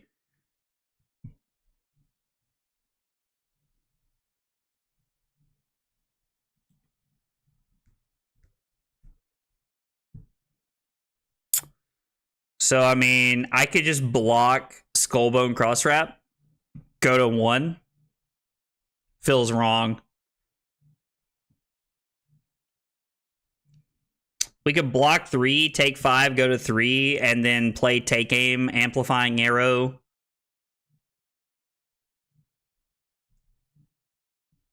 I'm gonna live on the edge here. We're gonna live on the edge. Like, please don't be an in the swing. Oh, they did it in the wrong order. I was like, sure. I was very confused, like, what they were doing there, but I see what they're doing. I understood Fi really well, though. Like, I played a lot of Fi to the point of where I was, like, able to understand what Fi was trying to accomplish at all times. Let's I think this is what we want to do. go. You love to Yo, Goosey, thank you for the sub on YouTube. Appreciate you being here and hanging out with us tonight. Really means a lot. I mean, this is going to be for 11, and every time they play an action card, they take a life, which is not very regularly, admittedly, but still. We should be able to block from hand here, and then be able to use bracers and snaps, like, on something pretty good, I think. Technically, you have to block with something else. This is not enough to keep you from dying. Excuse me. Man, got a little bit of heartburn going on. Can't remember what I had for dinner. Oh yeah, I had chicken nuggets for dinner. Let's go.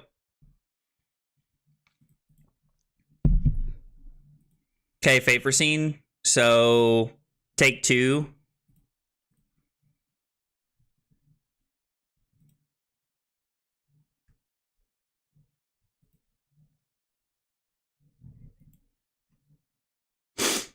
Unfortunately, this hand does not block well at all.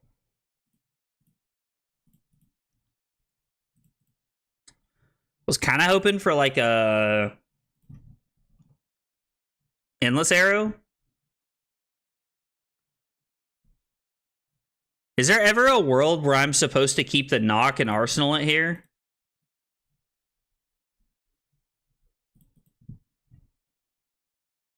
I don't know. Been watching heaps of your Victor gameplay. Love the content. Well, dude, thank you very much. I really appreciate that, man. It means a whole bunch. I appreciate you coming by and hanging out, and I'm very excited. We're playing Azalea tonight, just kind of like hanging out, having a good time. But I am playing Victor this weekend in Atlanta at the Battle Hardened, and I am very excited about it. Fi is brain dead. Just lay your hand down. So a lot of people say that, but if you truly, and I say this very seriously, if you truly believe that Fi is brain dead, you have never played the deck on a good level. You are a poor Fi player, and I would fight any and everybody about that. Like, you are a subpar, I mean, I would even go as far to say a bad Fi player, if that's how you feel about the deck. Like, and I know a lot of people like say that, like, am I just dead here? No, but we have to give everything. Like, a lot of people make it as a joke, and, like, I understand it is a way more linear deck than most other decks, but, like, Fi is not brain dead, like, by any means necessary. It's kind of like when people say that, it's kind of like when people used to say that, like, Burn and Magic was brain dead. It's like, It's not. If you've played the deck at any high level at all, you understand how wrong you are. Taylor said, you are right. I do not play any deck good. Get out of here. Taylor, I swear to God, Taylor's always out here trolling, fam. Are we just dead now? We live to fight another day. We're really just playing until they draw like a reaction that buffs something here. Being at 1 at this point. But I do agree, Josh, that like Azalea is an extremely complex hero. I think there's a lot of complexity to her ability.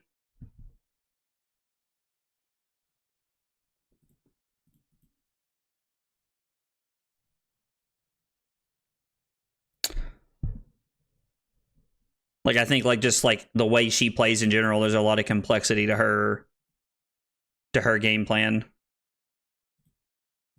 They're running multiple Steelblade Shuns. So I guess I dominate a lot. That makes sense. That makes sense. I dominate a lot of things. Hey, what's up, Havoc? How are you?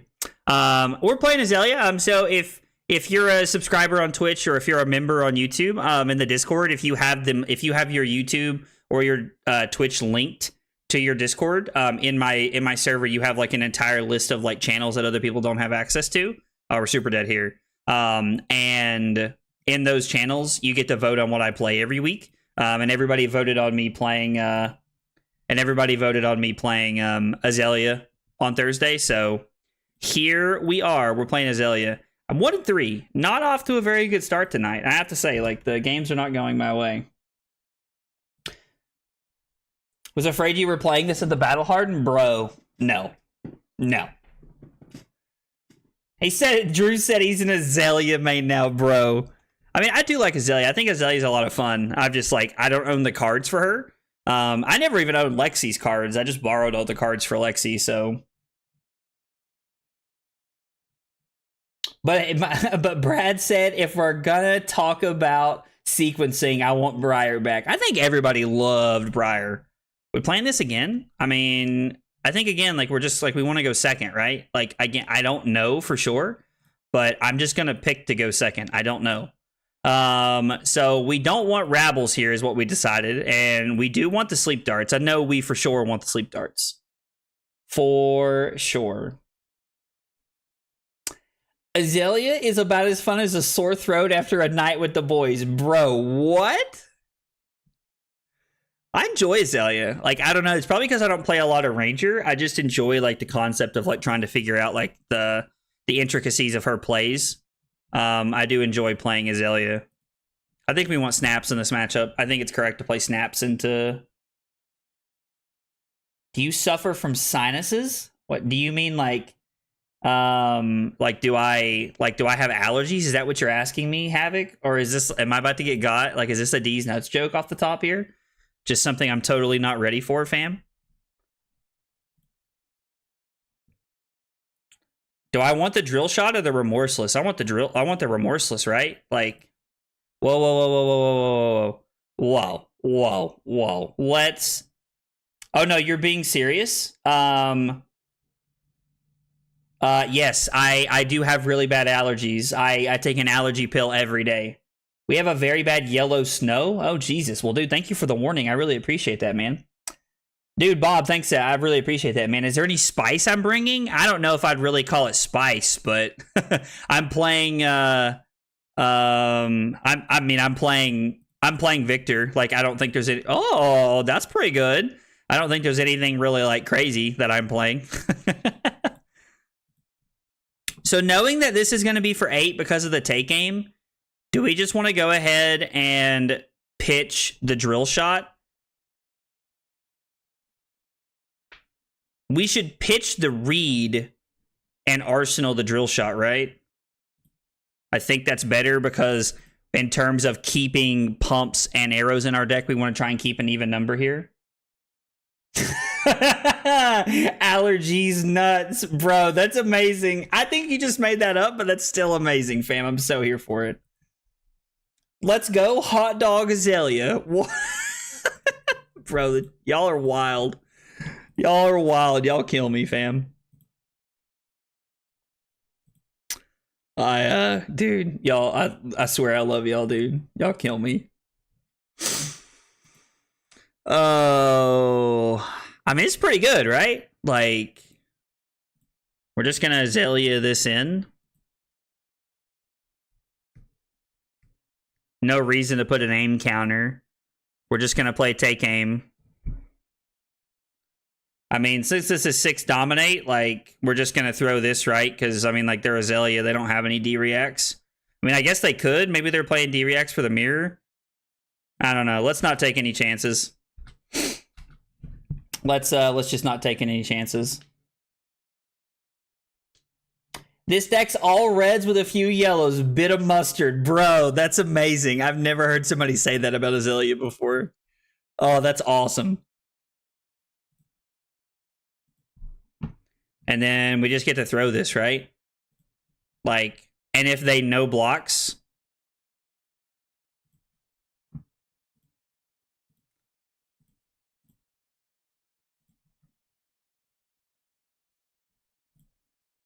Did we just snap and bullseye bracers this?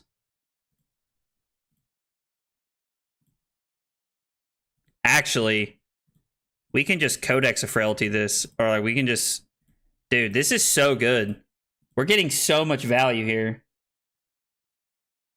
This is insane. Like, we use the snaps, but like we still have bullseye bracers for another turn, and we get to Arsenal the Endless Arrow. Bro, this is great. What a good start to this game. I'm so good at this game. That's so funny.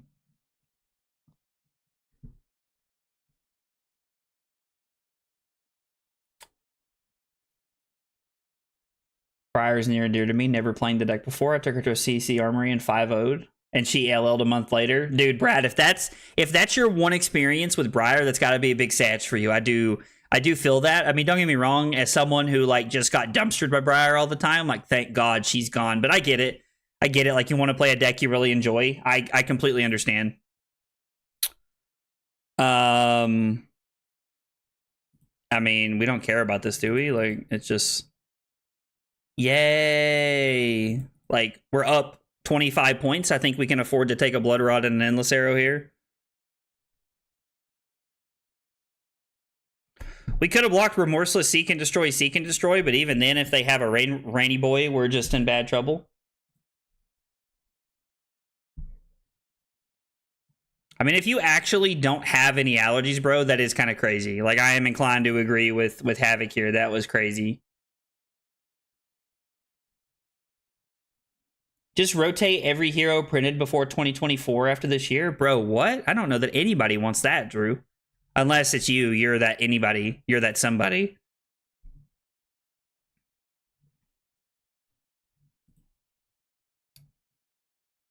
I mean, we get to block 2, take 9, and then we get to throw the Endless Arrow, play Rain Razors.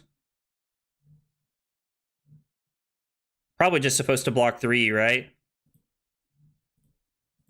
I mean, I guess it's just technically a better play. It just blocks for more, but Drew, it's Drew's like, it's me. Hi, it's me. I'm the problem, it's me. I mean, yeah, we'll just throw it. Like, they know it's there. We'll just throw it there. Like, we're still up 12 points. Like, do I even want to play the Rain Razors here? Like, honest question. Like, I think I'd rather... This is worth 2 points, or it's worth 2 points I can keep into my deck by pitching to the Pox token. Let's just pitch to the Pox token here. We could have played it, I guess, and then went Tunic, Seek and Destroy for that, but what a delicious hand. At tea time, everybody agrees. Dude, I'm so excited for this weekend. Like, you guys have no idea how pumped I am for this weekend, honestly. Like, it feels like it's been a minute since I've been to a major tournament. And so, like, I'm truly just excited to, like, to like get back into the tournament scene. So I haven't been. We went to Cincinnati in January. We went to Hartford in February, and then March was RTN season. So I mean, I technically have done things, but we're just taking 3 here, right? Our hands just bananas. But I mean, like it's been a minute, so I'm just excited to be back out and playing again. Thought you was excited to just meet me, cause as I see my ego out. I mean, dude, Havoc, I am excited to meet you, brother. Don't misinterpret that. I am excited to meet you. Like, it's one of the things I love about going to big events is like I feel like I get to meet a lot of really cool people, and I do really enjoy that. Let's leave this on top. Activate Azalea. No, we're not gonna put a counter on this. We're gonna go Seek and Destroy. Lace with Frailty. Drill Shot for 9. And then if they give us a 2 block, they're dead. You'll love to see it. Goosey, I will not be at the release in Tokyo. I will not be there. I wish I could go, but I can't. I am not able. We're gonna do the Tunic because that's what they want to block with first, right? So yeah, I think like going to Tokyo is just just too far for me, in all honesty. I'm excited to match with you round 1 and round 2 match with the person I drove with, bro. That's how we always goes, man. Like I feel like that happens to me like so much more than it should. I'm always like, seriously, fam, seriously. I do hate when that crap happens, man. It's a big depresso. If we're able to keep, like, it really depends on what they do here, but depending on like what we might be able to keep here. I mean, yeah, let's just go to 6. Let's just take 6 and go to 7. Because if it's Rain Razors, he can't do anything else here. I honestly think, part of me thinks that like he probably should have given me some equipment last turn. Maybe both pieces to play around the drill shot effect. I don't know. But we have go again hands here, and we have bullseye bracers available to us, so I feel like we're in a pretty good spot. Okay, so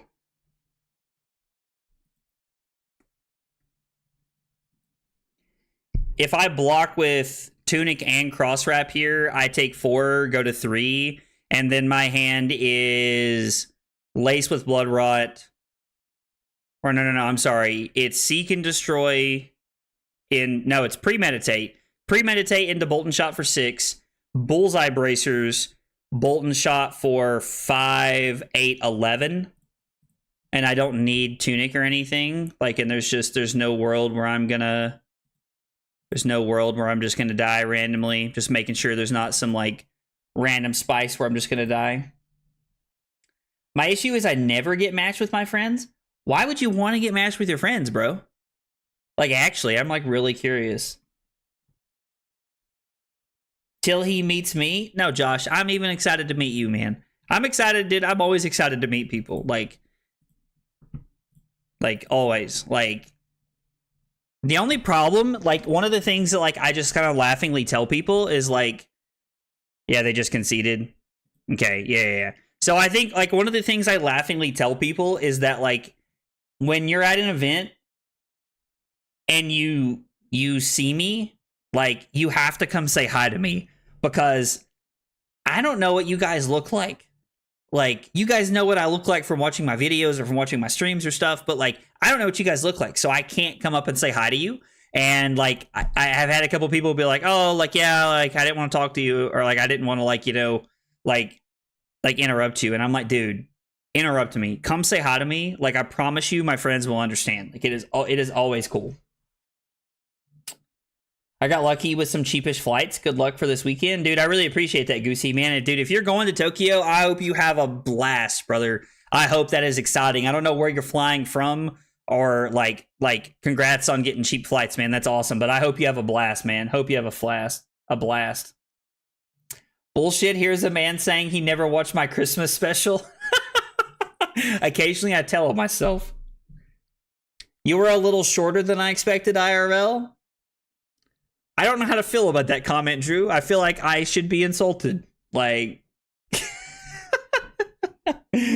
oh, Josh said, "I'll know it's you because you'll ask me how I misuse footsteps." I'll keep that in mind. Oh, all right, guys. I got to use the bathroom again. We're gonna take another 2-minute break, and when I come back, we'll be playing more Azalea. Thanks for hanging out tonight, guys.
All right, short break, and we're back. All right, 2 and 3, trying to turn this into a winning record here. The type who stands in front of you at a concert, dude. Havoc, how tall are you? I mean, don't get me wrong. I'm 6 foot. Like, I'm not like short or anything, but like, I don't feel like. I mean, I'm not a very tall person. Like, I feel like I'm like a pretty like average height. I feel like this is a horrible matchup for us.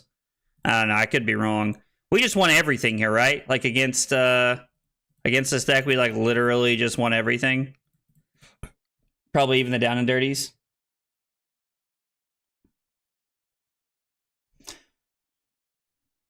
But if I'm as short as Drew says you are. Oh, good God. I would like to imagine I'm not as short as Drew thinks I am. Of course, Drew like apparently thinks I'm like 5'8", but you know. I mean, I don't really want to dominate something for 5. That feels pretty lame, but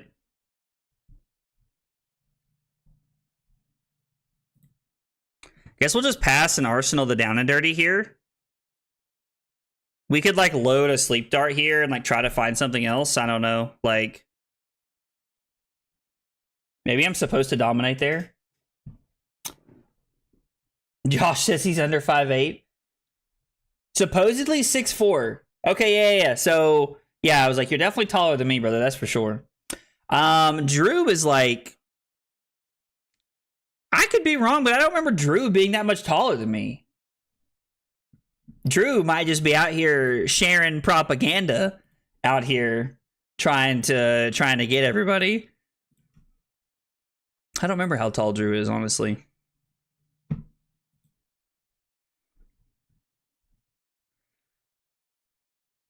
Slay the scholars here. Was that turn 0? It was turn 0, but I don't want to dominate something for 5. Like I don't know. It could be wrong. It just doesn't feel good enough. 90% of fab is intimidation, and that's your goal. I love it, honestly. So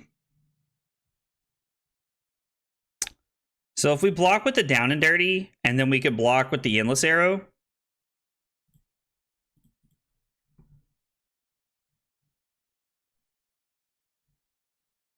Just block 5 here. No, my goal is chaos.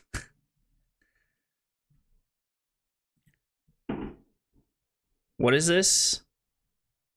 They want to banish non-attack action cards. And, alright, so this gets go again. Big Sag.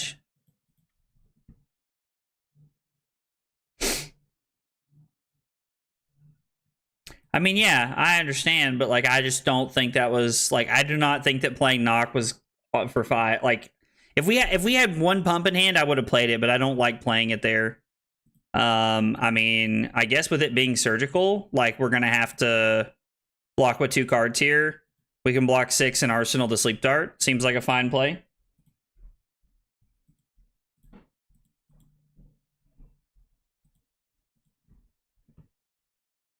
We'll just Arsenal the Sleep Dart and pass. What a weird hand. This is just damage, right? Like, okay. Thought it was just damage. I just wanted to make sure.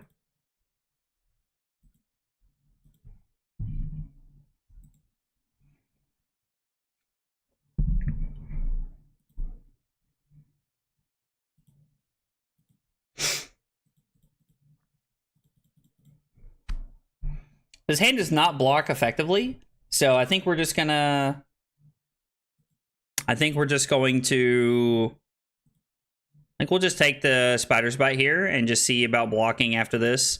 I honestly think this is just taking 6. Like, the fact that they had double blue. Am I lagging? Like, I feel like everything is happening so slowly right now on my screen. Could just be me being impatient. That's also a very plausible answer. I think we want to pitch one of the Rain Razors here. I think that's okay. Right, but like, what's the point in dominating something for 5, Josh? Like, I don't understand. Like, why? Like, what are we gaining? We wouldn't have gained anything from doing that. Like, it just feels like a waste of a perfectly good Knock the Death Whistle there.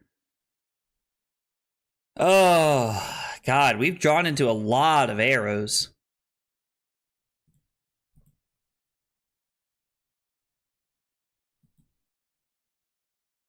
So I think we're going to throw this, and then we're going to snap Bullseye Bracer's Bolton Shot after playing the Rain Razors, and then if this connects, we get to throw the other Infecting Shot. So we're giving ourselves for a potential 3-arrow hand.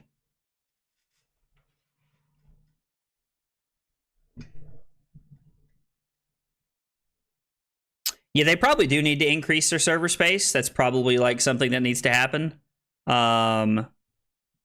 So holding the Rain Razors here is the same thing as playing it. So we're just going to snap. Like, there's no reason to play it and give them this information.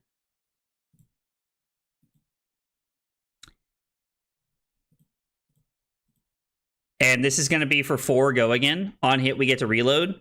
Now, the cool thing about this line is that, like, we didn't play the Rain Razors. So, like, it's not, like, on the nose that we have it here. Is that from hand? So it's definitely worth playing here. We load the Infecting Shot. And the fun part here is the Rain Razors was still a 0 for 7. Like, or a 0 for 6. We still got 6 points out of it here. Now you're taller than me. You're also skinnier than me. Oh, I was blessed with good genetics from my parents because I eat like garbage. I try not to eat like garbage all the time, but I mean, I guess let's leave this on top. Let's go Rabble for 4. I feel like that turn was like a very good turn to put together here, but it was also like, I don't know. Like we had to use Bullseye Bracers and Snapdragon Scalers to set it up. But it was a good turn. Like, that was definitely like a Lexi style turn where we used Rain Razors to like have a 3-arrow turn, which was pretty cool.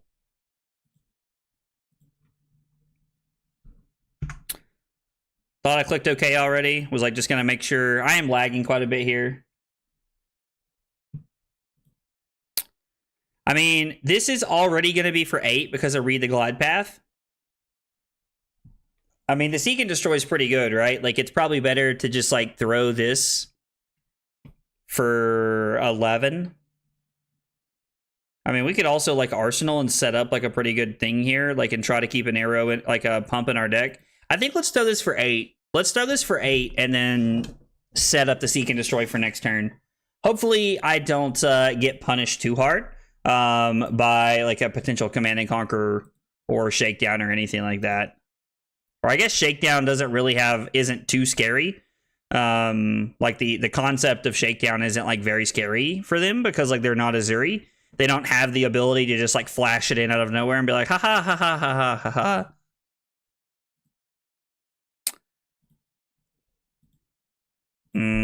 This feels scary.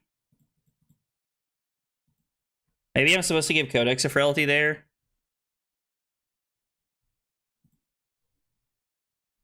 And they throw Command and Conquer, which is like literally what I just talked about. I mean, if I give Codex of Frailty, I lose my arsenal here. Yeah, he's on yellow Spire Sniping. It's like one of his settings. He's the only Spire Sniping he's playing. He's not playing reds or blues. Oh, Arachne can't play Shakedown. That's right. Good call, Brad. Thank you. Not a card we are required to play around. This is a really weird hand. I don't know what I'm supposed to do here. I mean, this blocks for 3.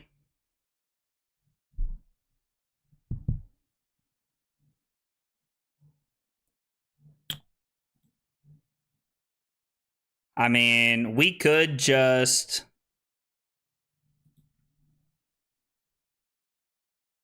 We could block with everything but a Codex of Frailty. We block with everything but the Codex of Frailty. We get to opt, play Seek and Destroy, and then potentially play Codex, or we could dominate into something if we wanted to. I don't know. This is tough. Like, the Spider's Bite is, like, just annoying enough.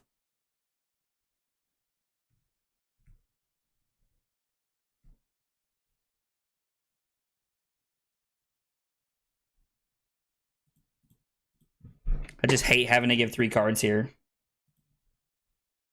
Welcome to the #1 hated Ranger card. What is that? Spider's Bite? That feels like a very dramatic overstatement, Josh.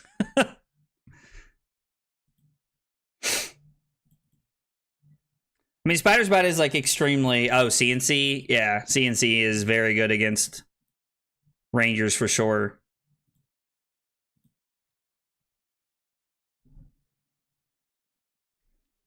I mean... So if we leave this on top, we can Arsenal it, right? Which is like a better play than dominating it here. We should wait and save it for next turn. Seems like a good play here. We can get the Endless Arrow, which is kind of cool because it's for 7. As opposed to everything else we can get is for 6. So we can just come in for 7. Not a bad play here.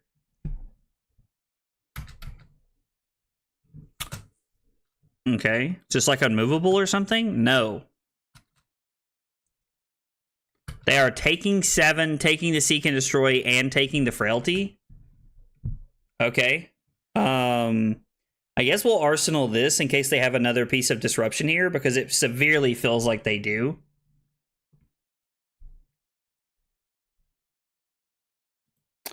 Sure, opponent. I mean, they haven't seen anything. They haven't, like, they never let the Arachne trigger resolve, so there was no way for them to have seen extra cards. I mean, yeah, I assume they're going to play their whole hand here, but it's like, do I even care? So, like, this hand is kind of cool because I can, like, block with the Bolton Shot, and then I can go take aim, Lace with Inertia into the Red in the Ledger for 11, which is pretty good. I mean, that's that's a pretty good...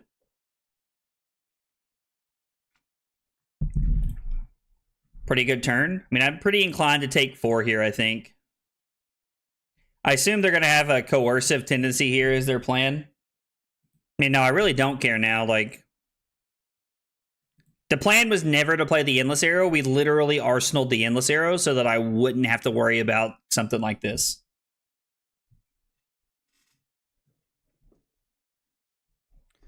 Yep. they banish a premeditate, and then they banish a take aim, so they have a 3rd silver now. And they have a 4th silver because of the endless arrow, which I'm surprised they didn't use their Mask of Perdition there, if I'm being honest. Like,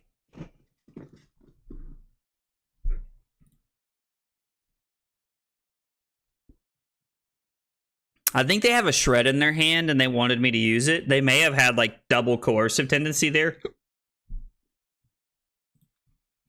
Excuse me.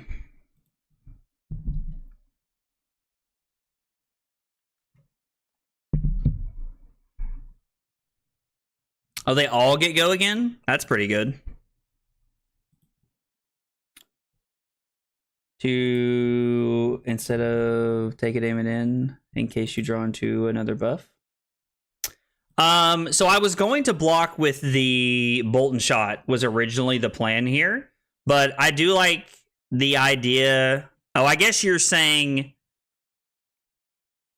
just play the, just use the tunic counter to put it in, which is not a bad play. I don't hate that. We're no longer at a point where they can take something out of our hand here, so like I don't think there's anything that lets them take this out of our hand here anymore. Jesus Christ, bro. Did the Arachne player just go 5 freaking chain links wide? Like, God almighty.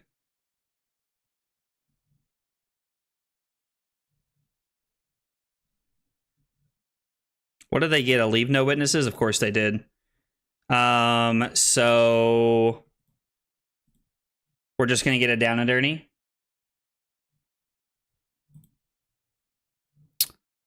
We can block 2, take 2.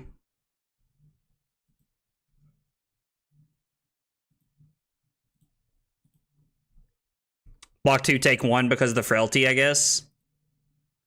They're gonna banish 2 cards, which, I mean, yeah.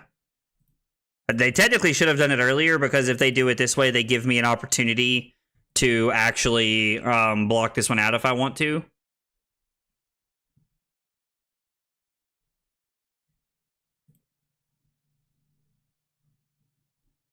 All right, well, that was the most aggressive assassin turn I've ever seen. They went 5 chain links wide. That was like kind of crazy to witness, honestly. All right, so everybody's saying I'm supposed to use Tunic to Death Dealer here. I mean, I guess it just, I don't know. Like, we're not arsenaling either way. Like, I don't really understand. Yeah, sending the red in the ledger last turn would have just been better, because like we would have just like dominated it and like it would have just pushed through, but I don't know. Like, it would have been good last turn, but just trying to take cards out of my opponent's hand.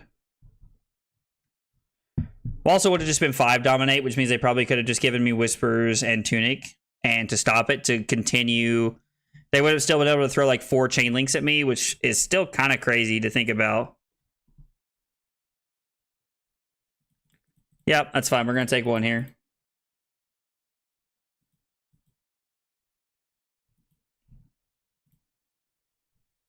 They're going to get back the Graven Call. And I mean, yeah, Josh, you're right. I don't understand a lot of things about Azalea. I don't play a lot of Azalea. Like, in fact, I understand very little about her. I've been pretty adamant about that since I started the stream. Okay, this seems like a card we have to block. Like, I mean, I guess, like, we could just say no blocks and just try to play all offense here. I don't know. Like, this feels like, this is why I hate these decks. They don't block for crap. And when you do block, you can't play any freaking offense. This is why I hate these decks. I guess Sleep Dart's better than Fatigue Shot here, if I had to guess. I mean, maybe we're just supposed to take 4. I don't know. Like, I feel like we're very well on our way to getting fatigued. A lot of like why I don't like these kind of decks too is also like my frustration with these decks is the fact that I don't play them enough to like get a better understanding of them, because they're obviously good enough to win events. Like Brodie wins with this deck pretty regularly. I just like really.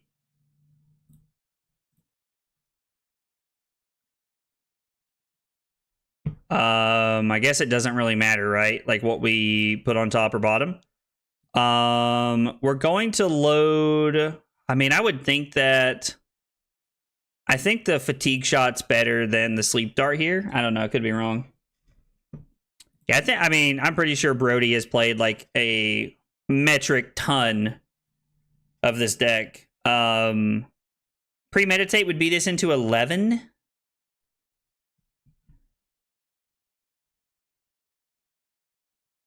Until after I loaded the arrow. I guess considering I have to pitch my card that I draw either way, it doesn't matter here. So Brad's right. I should have waited. I'm going to go play the Premeditate because even though Release Attention has a lot of value, I still think that the possibility of drawing a card for my end step here.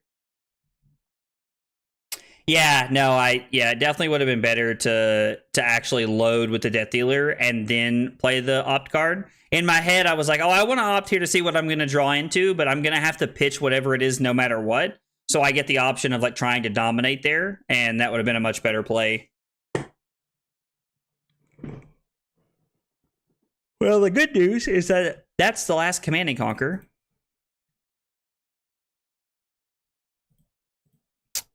I assume, okay, 2D reacts.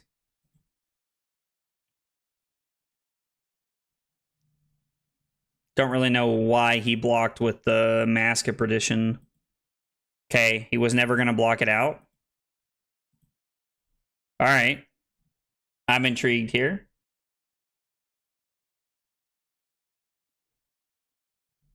Yeah, no, I mean, I think that separates people like me from people like Brodie, is like sequencing with a deck like this 100% of the time. Like, sequencing makes decks like these, in my opinion. So we can just block with knock here and go seek. Yeah, if we block with knock here, we get to go seek into Lace, into Bolt and Shot, into Codex, which is pretty good. So I thought he was going to play another D-React to cover it up. I understand that, like, since he took damage, that's why he wanted to do that, but I did not think was how that was going to go. I think we're just going to take the one here. We don't even have an attack to block with in our hand. So this is like this is the first hand I've had that doesn't really matter.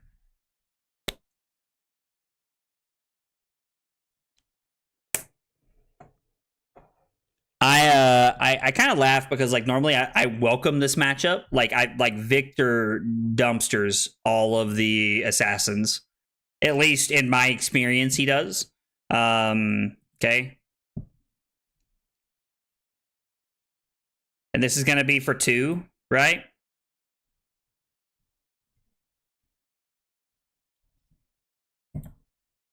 Yep, and we're going to be able to give the knock the death whistle here and make the play that I wanted. But yeah, so I'm like, I don't know, like Fi always like was like interesting into these decks because like there were a lot of games when I just ran them over. And then there were a lot of games when like I struggled to like get away from the Leave No Witness style cards, and so it was tough. I mean, that's pretty good. Throwing that for 11's not bad, but I think that doing this in the Codex is just better, right? Because we can do this, and then we can go get a... We don't have a drill shot over here. I mean, we want to leave this on top regardless, right? So this is 2, 5, 8 because of the frailty token we have. Also, that Graven Call just being for 2 the rest of the game is really good. And the fact that like he can just like flick that at us multiple times, like that's actually like insanely good value play for them. So this is 8 going in, and we have the Codex, so they might block 8 here just at the concept of like trying to deny us the reload here, but I don't know what they're thinking. The Codex is really good here. Right, the flick only does 1 damage, but the Graven Call attacks for 2, right? And he can just get it back, right? Like, the flick only does 1 point of damage. At least I assume that's how that works.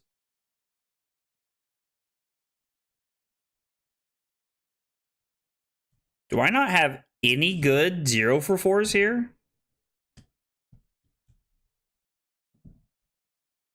Are we getting Ravenous Rabble because it attacks for 4? I think so. Wow, that's crazy. Did not see that coming.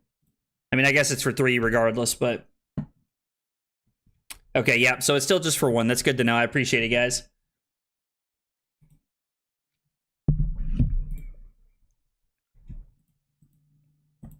And we're going to ponder another Sleep Dart. Ah! No, we do not want to skip that.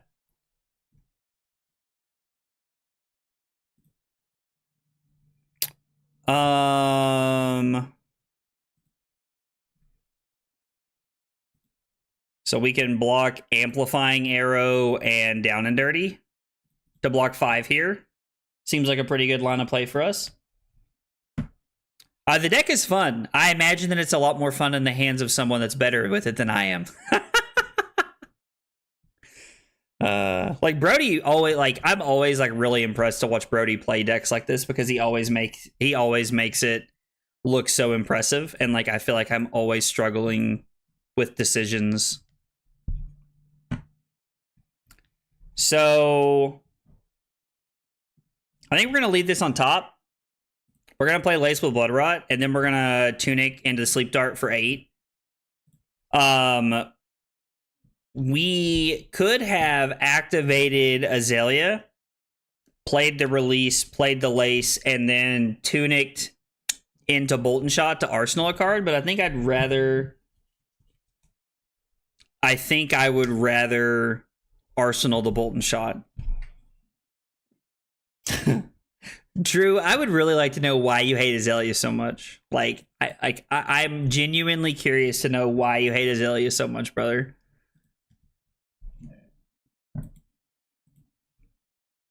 Not that I'm really judging you, because I get it. Azalea can be pretty toxic sometimes. But I'm curious to know why you hate her so much. All these Azaleas making me think about Arachne for PQ season. Oh, do you have a bunch of locals playing it? So you play a lot of Arachne, Dylan. Is this a good matchup for the Assassin deck? I think we want to wait and block, right?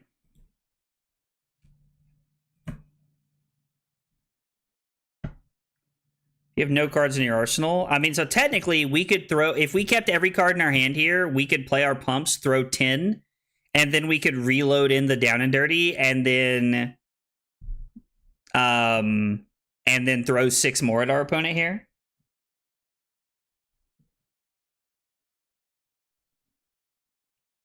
Warrior does well into Azalea. So, do I get punished for not blocking here? There's already 2 codexes out of the deck, which means I think I don't get punished. Like, I think it's a pretty cool play to attack for 10 and then go for the play of being able to, like, turn around and throw Down and Dirty. I mean, it's a 16.5 card hand here. Like, if it's the last Codex of Frailty, I get punished for, like, saying, like, they can have go, like, for not blocking here. Jesus, that's a lot of damage. All right, maybe I should have blocked.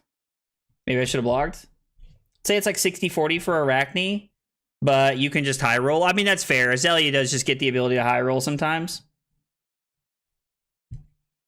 When I was on the Azuri cake, everyone always told me I was highly favored in Azalea, but it felt like my worst matchup. So Brad, like, that's really interesting because, like, I am always intrigued when people are like, oh, this is such a good matchup for you. And then, like, you're like, it is? Like, you know, like, I'm always, like, intrigued to hear that kind of stuff. Like, I always, like when people say that and then I'm, like, getting rickrolled by it, I'm always like, are you sure? Are you sure?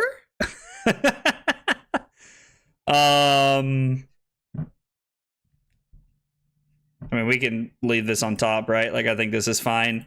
Release attention so that there's no D-reacts from the Arsenal. And then we get to come in for 10.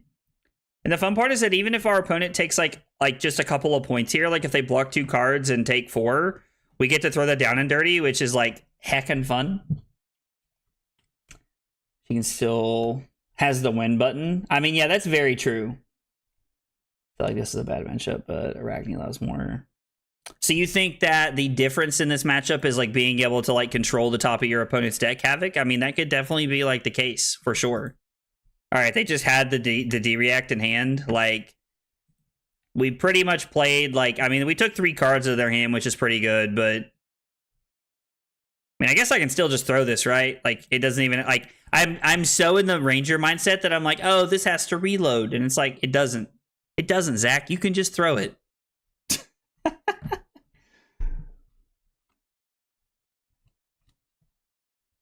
Yeah, so the funny part is, like, Dylan, I actually really agree with, like, your statement right there about Prism and Katsu. Like, I think that's, like, a very hard matchup.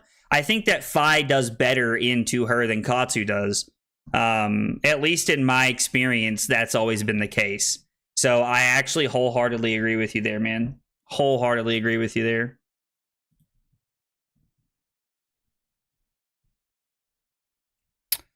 I think I want to block the Remorseless and... I mean, there's still a Codex left in our deck that we pitched pretty early, so we should be coming back up on it sometime soon.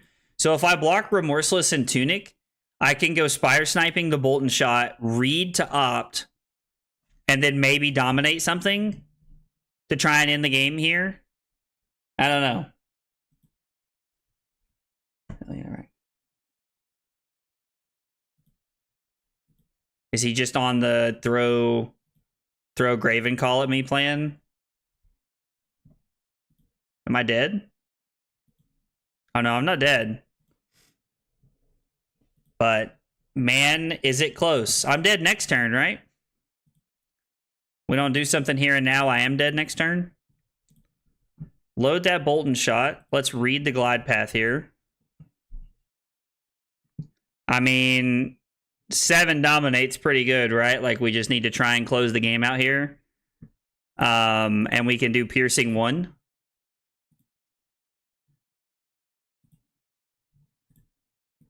I think I'm dead here, though. I don't think it matters. I think the Piercing helps, but I think I'm still dead. Like, 3 from hand, 4, 5, 6, and this goes to 8. They take 2, go to 1. Or I guess, I'm sorry, everything blocks, so technically they only go to 2 here. You have to give me the Tunic. Like, brother, just give me the Tunic. It's fine. Like, best case scenario for me would be that, like, this was 1 more point and they had to give me the Flick Knives here.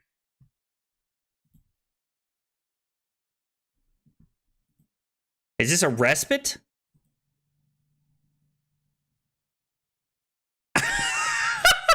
What?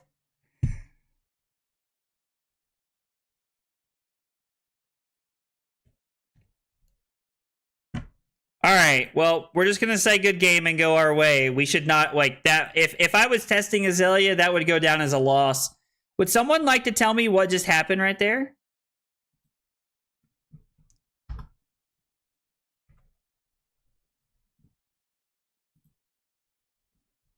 Wait, Piercing doesn't add +1 for each one, does it? I don't think it adds 1 for each one.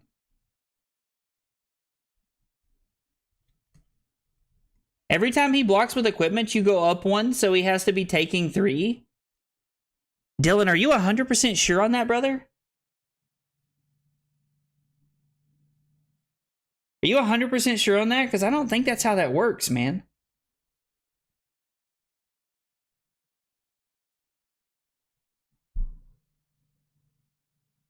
An L3 judge told you that each piece gives +1? All right, well, that's crazy within itself. Dude, if that's the case, I have cheated a lot of people. Rune Chad said, quit listening to Dylan. I'm going to assume you guys are friends. Or something there. Yeah, so Yeah, so it's only the +1. Yeah. No, Dylan said, no, you're right, I'm faded. LOL. Yeah. That's what I thought. I was like, dude, because that would have been so insane against Oldham. Like, the counter and the drill shot against Oldham would have just been cracked. So, Sleep Dart.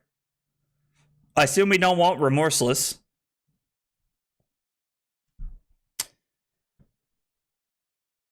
Yeah, no, I mean, Brad, it's very possible that like they gave you that information thinking that they were giving you the correct information, but like it was very early. Your mind was in scale peeler mode? Gotcha. I mean, yeah, so yeah, I would have made like that was one of the things like made Rampart like tough is like drill shot into like lightning press or whatever it was called when Lexi was in the format made it tough to get around that stuff sometimes. All right, let's go. We're gonna try and get a win. We're gonna try and get a positive record so we can end on them like this. And I think we're gonna call it a night after that. It's a little earlier than when I normally call it a night, but by the time we're done, it'll be close. And since I'm going to Atlanta this weekend, I'm gonna spend some time with Carly tonight and hang out with her. Havoc said, I believe in you. Let's go. I appreciate it. Brother. We're going to do our best here to make this last match a positive one for us here. Okay. Yay. I mean, so we're just blocking with both of our cards, right? Like, we just have to block 5. And hope that we draw an arrow in 2 cards. Like, yo, what's up, Mello? What are you playing in Atlanta? I am playing Victor Lutiful. I dude, every time I see your name, I always like that name. I'm always like, bro, what a W name. Oh, thank God we drew an arrow. Praise God. Let's go Death Dealer into the fatigue shot. Hey, we're just good at this game. Oh, here's 14. Bang, bang, bang, bang, bang, bang, bang, bang. Oh, yeah. I guess Take Aim can like let us reload and opt and like do some stuff there. Yeah. That's good. I like that. That's actually a really good call. Thank you for that. See, dude, you love to see it. I told you, we're out here. We're living it up. That's so good. You love to see this. That's right. I've learned how to draw better. That's the secret. Just draw better. I used to have like a buddy who said that I played Magic with all the time, and that was like his thing constantly. He used to just be like, "Draw better, dude." Like, I don't know what you want me to tell you. Just draw better. And I would be like, "Okay." Like, feels like pretty lame advice, but sure. Let's opt. We want to put an arrow on the bottom. We're gonna play this. We can load the Bolton shot via the Death Dealer, pitching the Sleep Dart. Now we want to pitch the Spire Sniping, right? I guess we could pitch the Sleep Dart to like overpitch to like filter some cards here.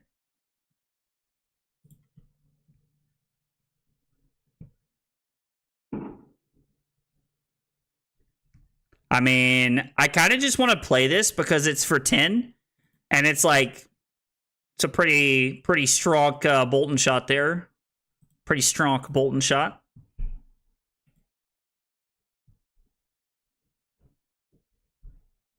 First, we have to take 10 minutes to declare no blocks.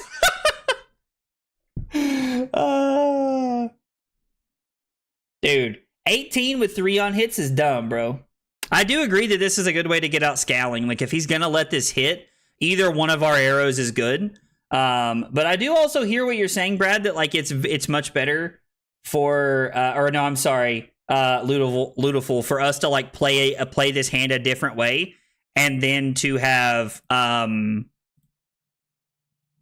played this hand a different way, and then to have we can load this in to have Arsenal the Bolton shot for our next turn. I do hear what you're saying there. We forgot the essential step of eating a sandwich. See, I'm going to take notes on all of this so that we can take 10 minutes to make plays. We can say no blocks, and then we can eat sandwiches next time. And next time, we'll know what we're looking at. We're always going to Arsenal red in the ledger because we don't want to get blown out by a Warmonger's diplomacy.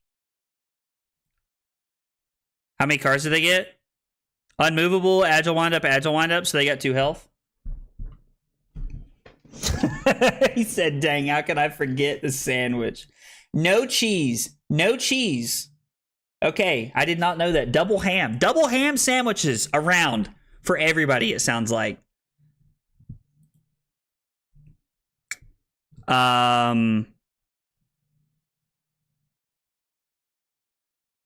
mean, do we care about this?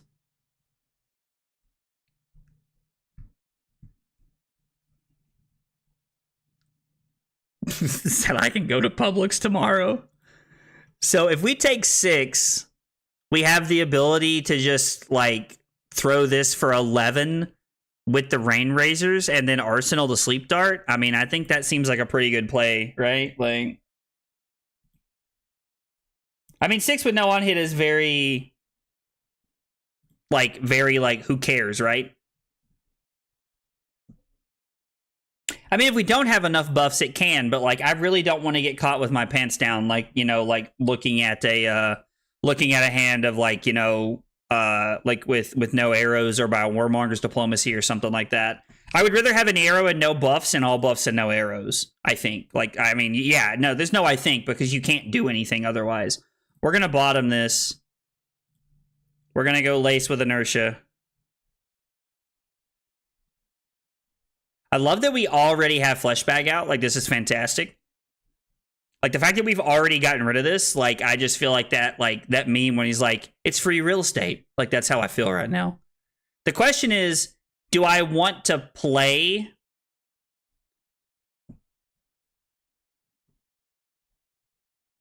I'm always caught with my pants down, bro. What? So we can use the Tunic and then play the Rain Razors here to push this over the top, but I don't think that's necessary. Like, we should just use the Tunic. So if we use the Rain Razors here, if we pitch the Rain Razors, we can actually make the decision to snap and then Death Dealer the Sleep Dart in and come in for 5 more and then Arsenal, right? I mean, when that one card ends your turn, I feel like there's a right to be scared of it. Like,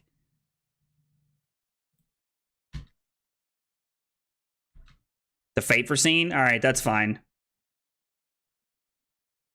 Like, I feel like when like that one, like, I don't know, like, it's kind of like the concept of like rolling a 1 on Scabs. It's like you should fear it at certain times. I thought we put that on the bottom. Motobug. You should fear it at certain times because it can like lose you the game that you are winning. And I think that's important. Like, I don't know. I think that's something to like keep track of and to like be keeping in the back of your mind. I'm not saying that like we should always play around it, but like, is it not always more optimal to have an arrow in Arsenal, knowing that if you put a buff into your Arsenal and then draw all buffs, you can't have a turn?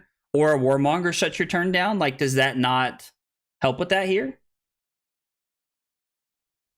I mean, it's true. We could have also Arsenaled the Rain Razors there. I don't know. Why were the snaps a mistake here? I'm definitely not saying you're wrong because I don't know if that was correct or not. But like, there's been a couple of games I've not used them tonight, and so I'm like living in a world where I'm like, we're gonna be using them.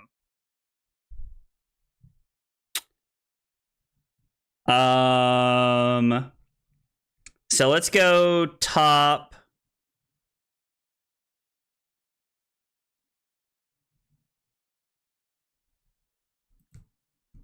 Let's go top.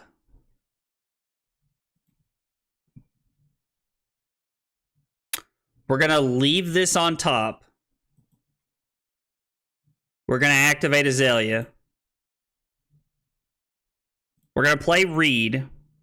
Actually, no. Wait, no, I have to. We're going to leave this on top. We're going to pitch the amplifying arrow. Is it better to pitch the... Is it better to pitch the sleep dart here because we have the amplifying arrow?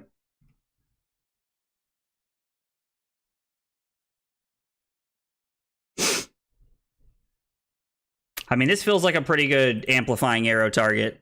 Like, with 3 pumps. I mean, this is, like, pretty good. We're going to load this in. We're going to go premeditate. Read the glide path.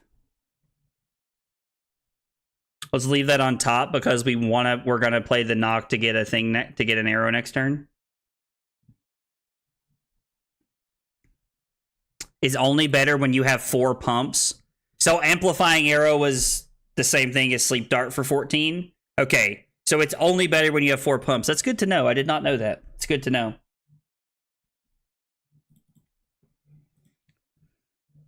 I was like, even then you're still taking 1.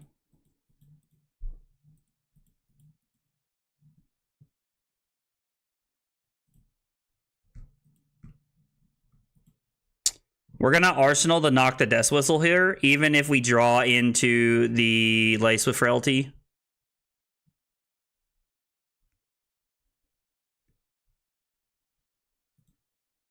We're going to start by opting, see what we draw into.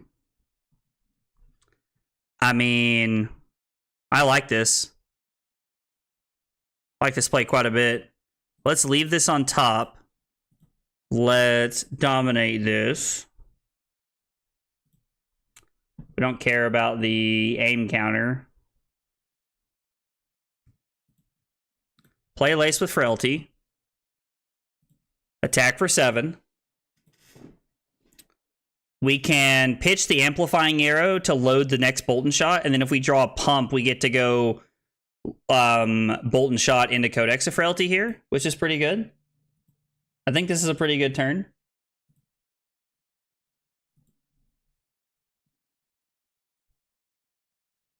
Do I even want to load anything here? Is this just a Bullseye Bracer's turn?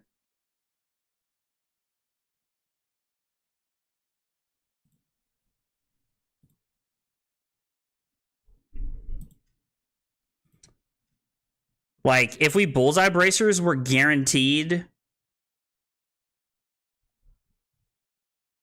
Yeah, I don't think we want to reload here. I'm debating if we want to play Bullseye Bracers to guarantee we have the pump off the top, because we don't know what's on top of the deck right now. But activating Death Dealer feels like a very, like, I feels like activating Death Dealer is pretty much always correct.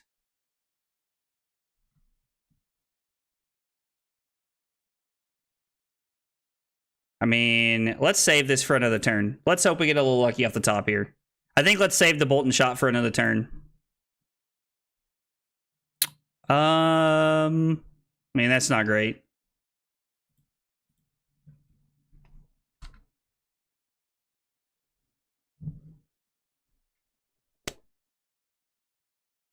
Although, to be fair, I think to the naked eye, this looks like a Rain Razors here. Interesting. He must have the D-React here. All right, Josh, hit me with your question.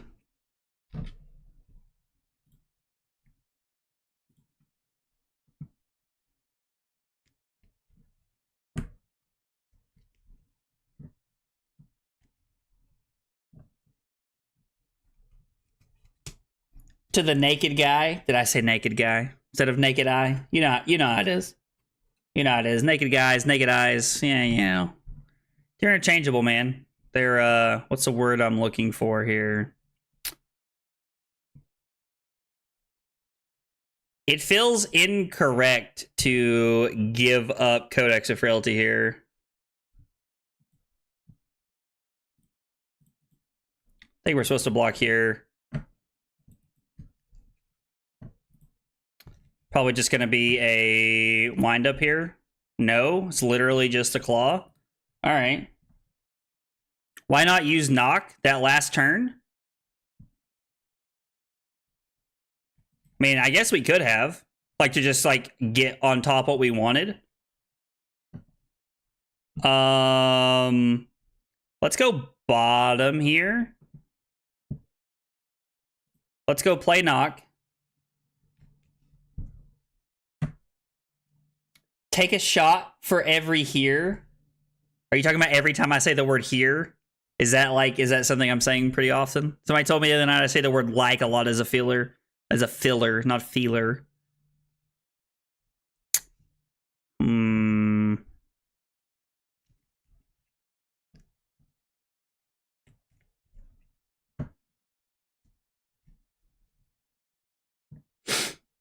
I mean, we can dominate the Bolton shot. We get a yellow Bolton shot. We can reload the red Bolton shot, put the yellow Bolton shot in, play read the glide path to see what's on top, and then tunic in, and then codex tunic into a 1-cost arrow. That seems pretty good, right? Like, I think that's a pretty good exchange for us. I think that's okay. You love to see it. Yo, Maracuja? Hope I said that right. Thank you for the follow. Appreciate you being here. Thanks for hanging out on Twitch tonight. Appreciate you being here and hanging out with us. We could have taken another free look. I mean, was it correct for me to take a free look before I was supposed to do anything else? And Ty, for what it's worth, dude, if you were here on the New Year's Eve stream when we were doing like shots for subs, bro, like, you would know that if I take a shot every time I do anything, I kill myself. That was a fun stream. I had a really good time. I did not enjoy the like.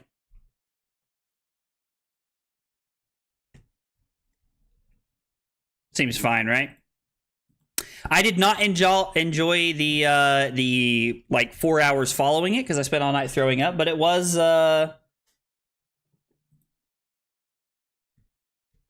fun. Okay, that's fine. We're just gonna play the codex anyway here, right? It was more correct to opt before using knock. I mean, yeah, no, that's fair. Like, it definitely could have been. I am not gonna argue in the slightest there. I think we're looking at infecting shot here. I think we're just looking at pushing damage here. And if you mean I didn't draw a card off the Death Dealer, then yeah, like that's true. Guys, I play Azalea about like once a quarter just to like play the deck and hang out and have a good time and talk to you guys about it. But I don't play a ton of Ranger in general. Arsenal this, and let's try to go ham. Okay. So this is about to be a drill shot turn, right? We're going to start by opting. Like, we might as well. It's free.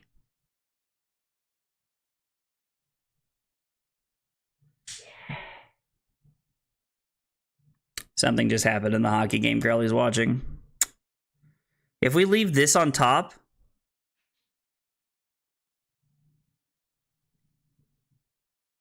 I mean, it doesn't matter, right? We're just going to play Lace.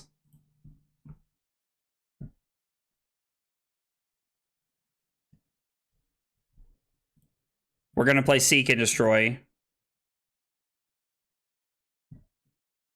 We're going to use Knock to just push some dominated damage here.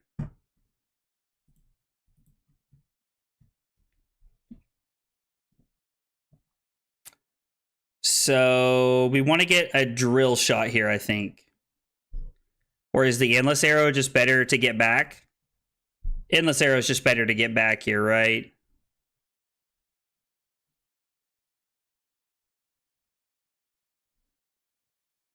Kind of want drill shot because it like, I want drill shot.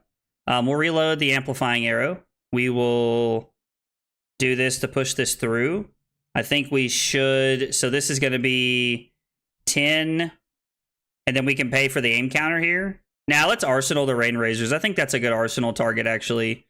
I don't really have an interest in playing the drill shot here. Hey, welcome back, Annabelle. Yes, we are still going. Last game of the night. Last game of the night. Then it's gonna be off for the evening. How is Carly's hockey game still going on? She started watching that when I started streaming. That was like almost 3 hours ago. Hockey is like that sport I don't really understand. Like, I like hockey. It's cool. It's fun to watch, but there's a lot of rules I don't understand about hockey. It's kind of like soccer. I don't understand a lot about soccer either. Take 6, go to 10. You get a Blood Rot, you get a Seek and Destroy, and we're going to get to put a counter on the old Bone Breaker. And we're going to get to Arsenal the Rain Razors here. Yikes. Yikes.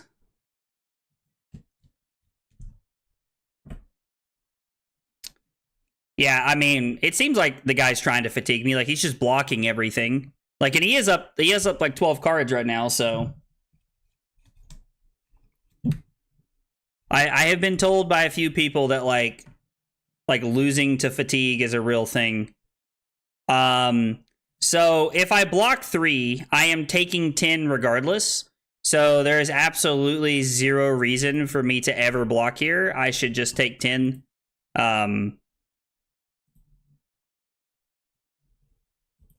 It's just weird rugby. Like, is rugby big where you're from, Annabelle? Or is it like, or do you guys like just have like a weird version of like rugby? Because I don't understand all the rules of rugby, but I really like rugby, if I'm being honest. Like I think rugby's really cool. Like, it's extremely aggressive. Not that that's very me, but still. Heck yeah. Leave this on top. Play old Rainy Boy here. Pitch Drill Shot to load Infecting Shot. Play Lace with Frailty. Come in for 10. OT winner. Crosby got his 1,000th assist with the game-winning goal. Dude, that's awesome. That's true. Rain Razors is a 0 for 2 in this situation, so like it's definitely not great. I think this is definitely a situation where we want to use Rain Razors to push through. We're going to push through 4 points with it. Hopefully they don't have the D-React. I was like, but we get to push through 2 points, and then we get to push through 2 more points because of the Pox token here, which is kind of cool. Yeah, we definitely want Rain Razors to be a 0 for 4. The sad part is I honestly really miss when Rain Razors were 0 for 6s every time you played them when you were playing Lexi, but Lexi was just absurdly powerful, so. Yo, King, what's up, brother? I mean, it's going well. I'm definitely not an Azalea player. Let's leave it at that. Like, I love playing the deck, and I think that like she's really cool and has a lot of fun interactions, but I'm not good at playing this deck in any way.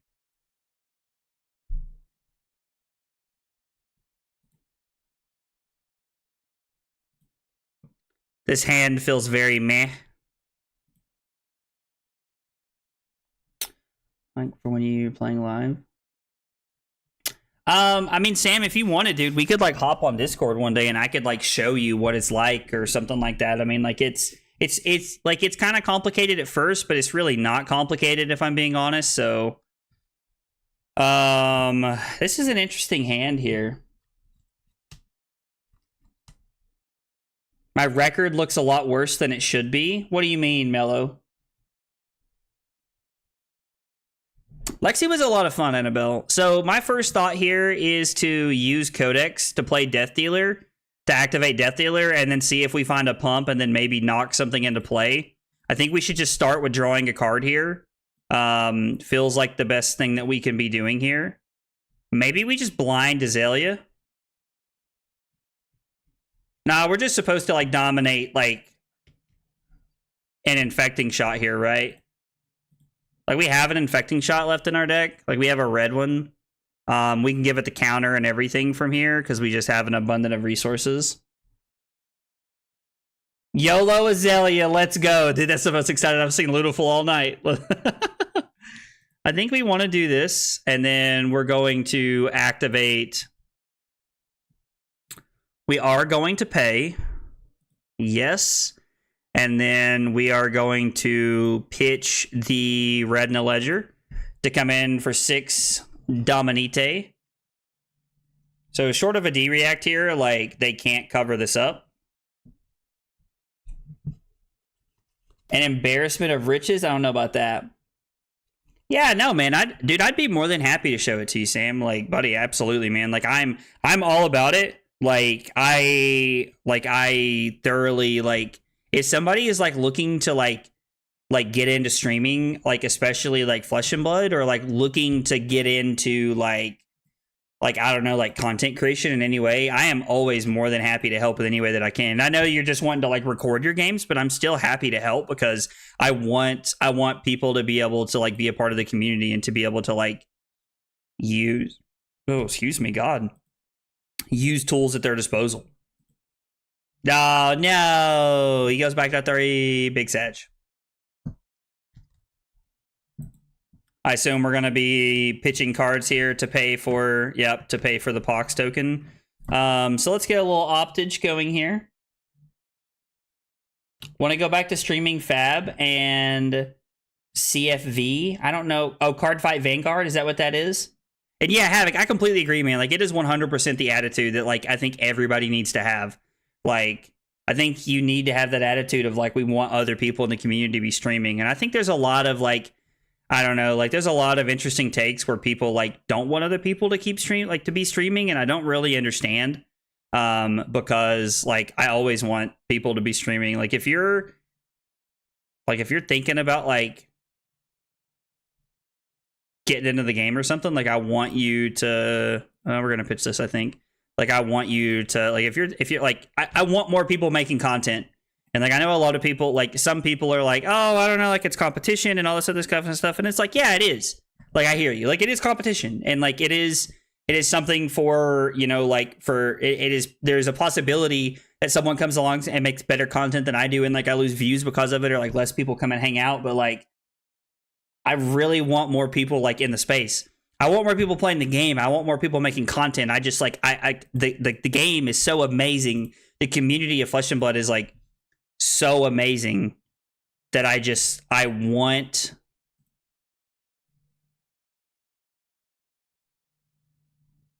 how did he do that?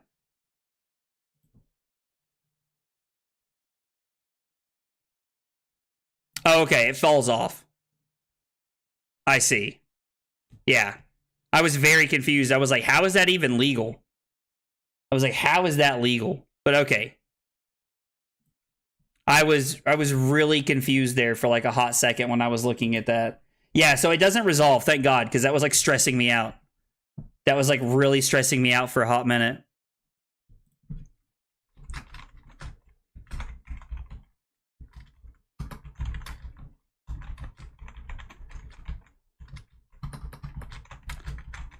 Offensively.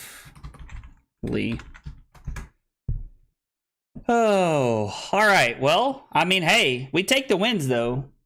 We take the wins.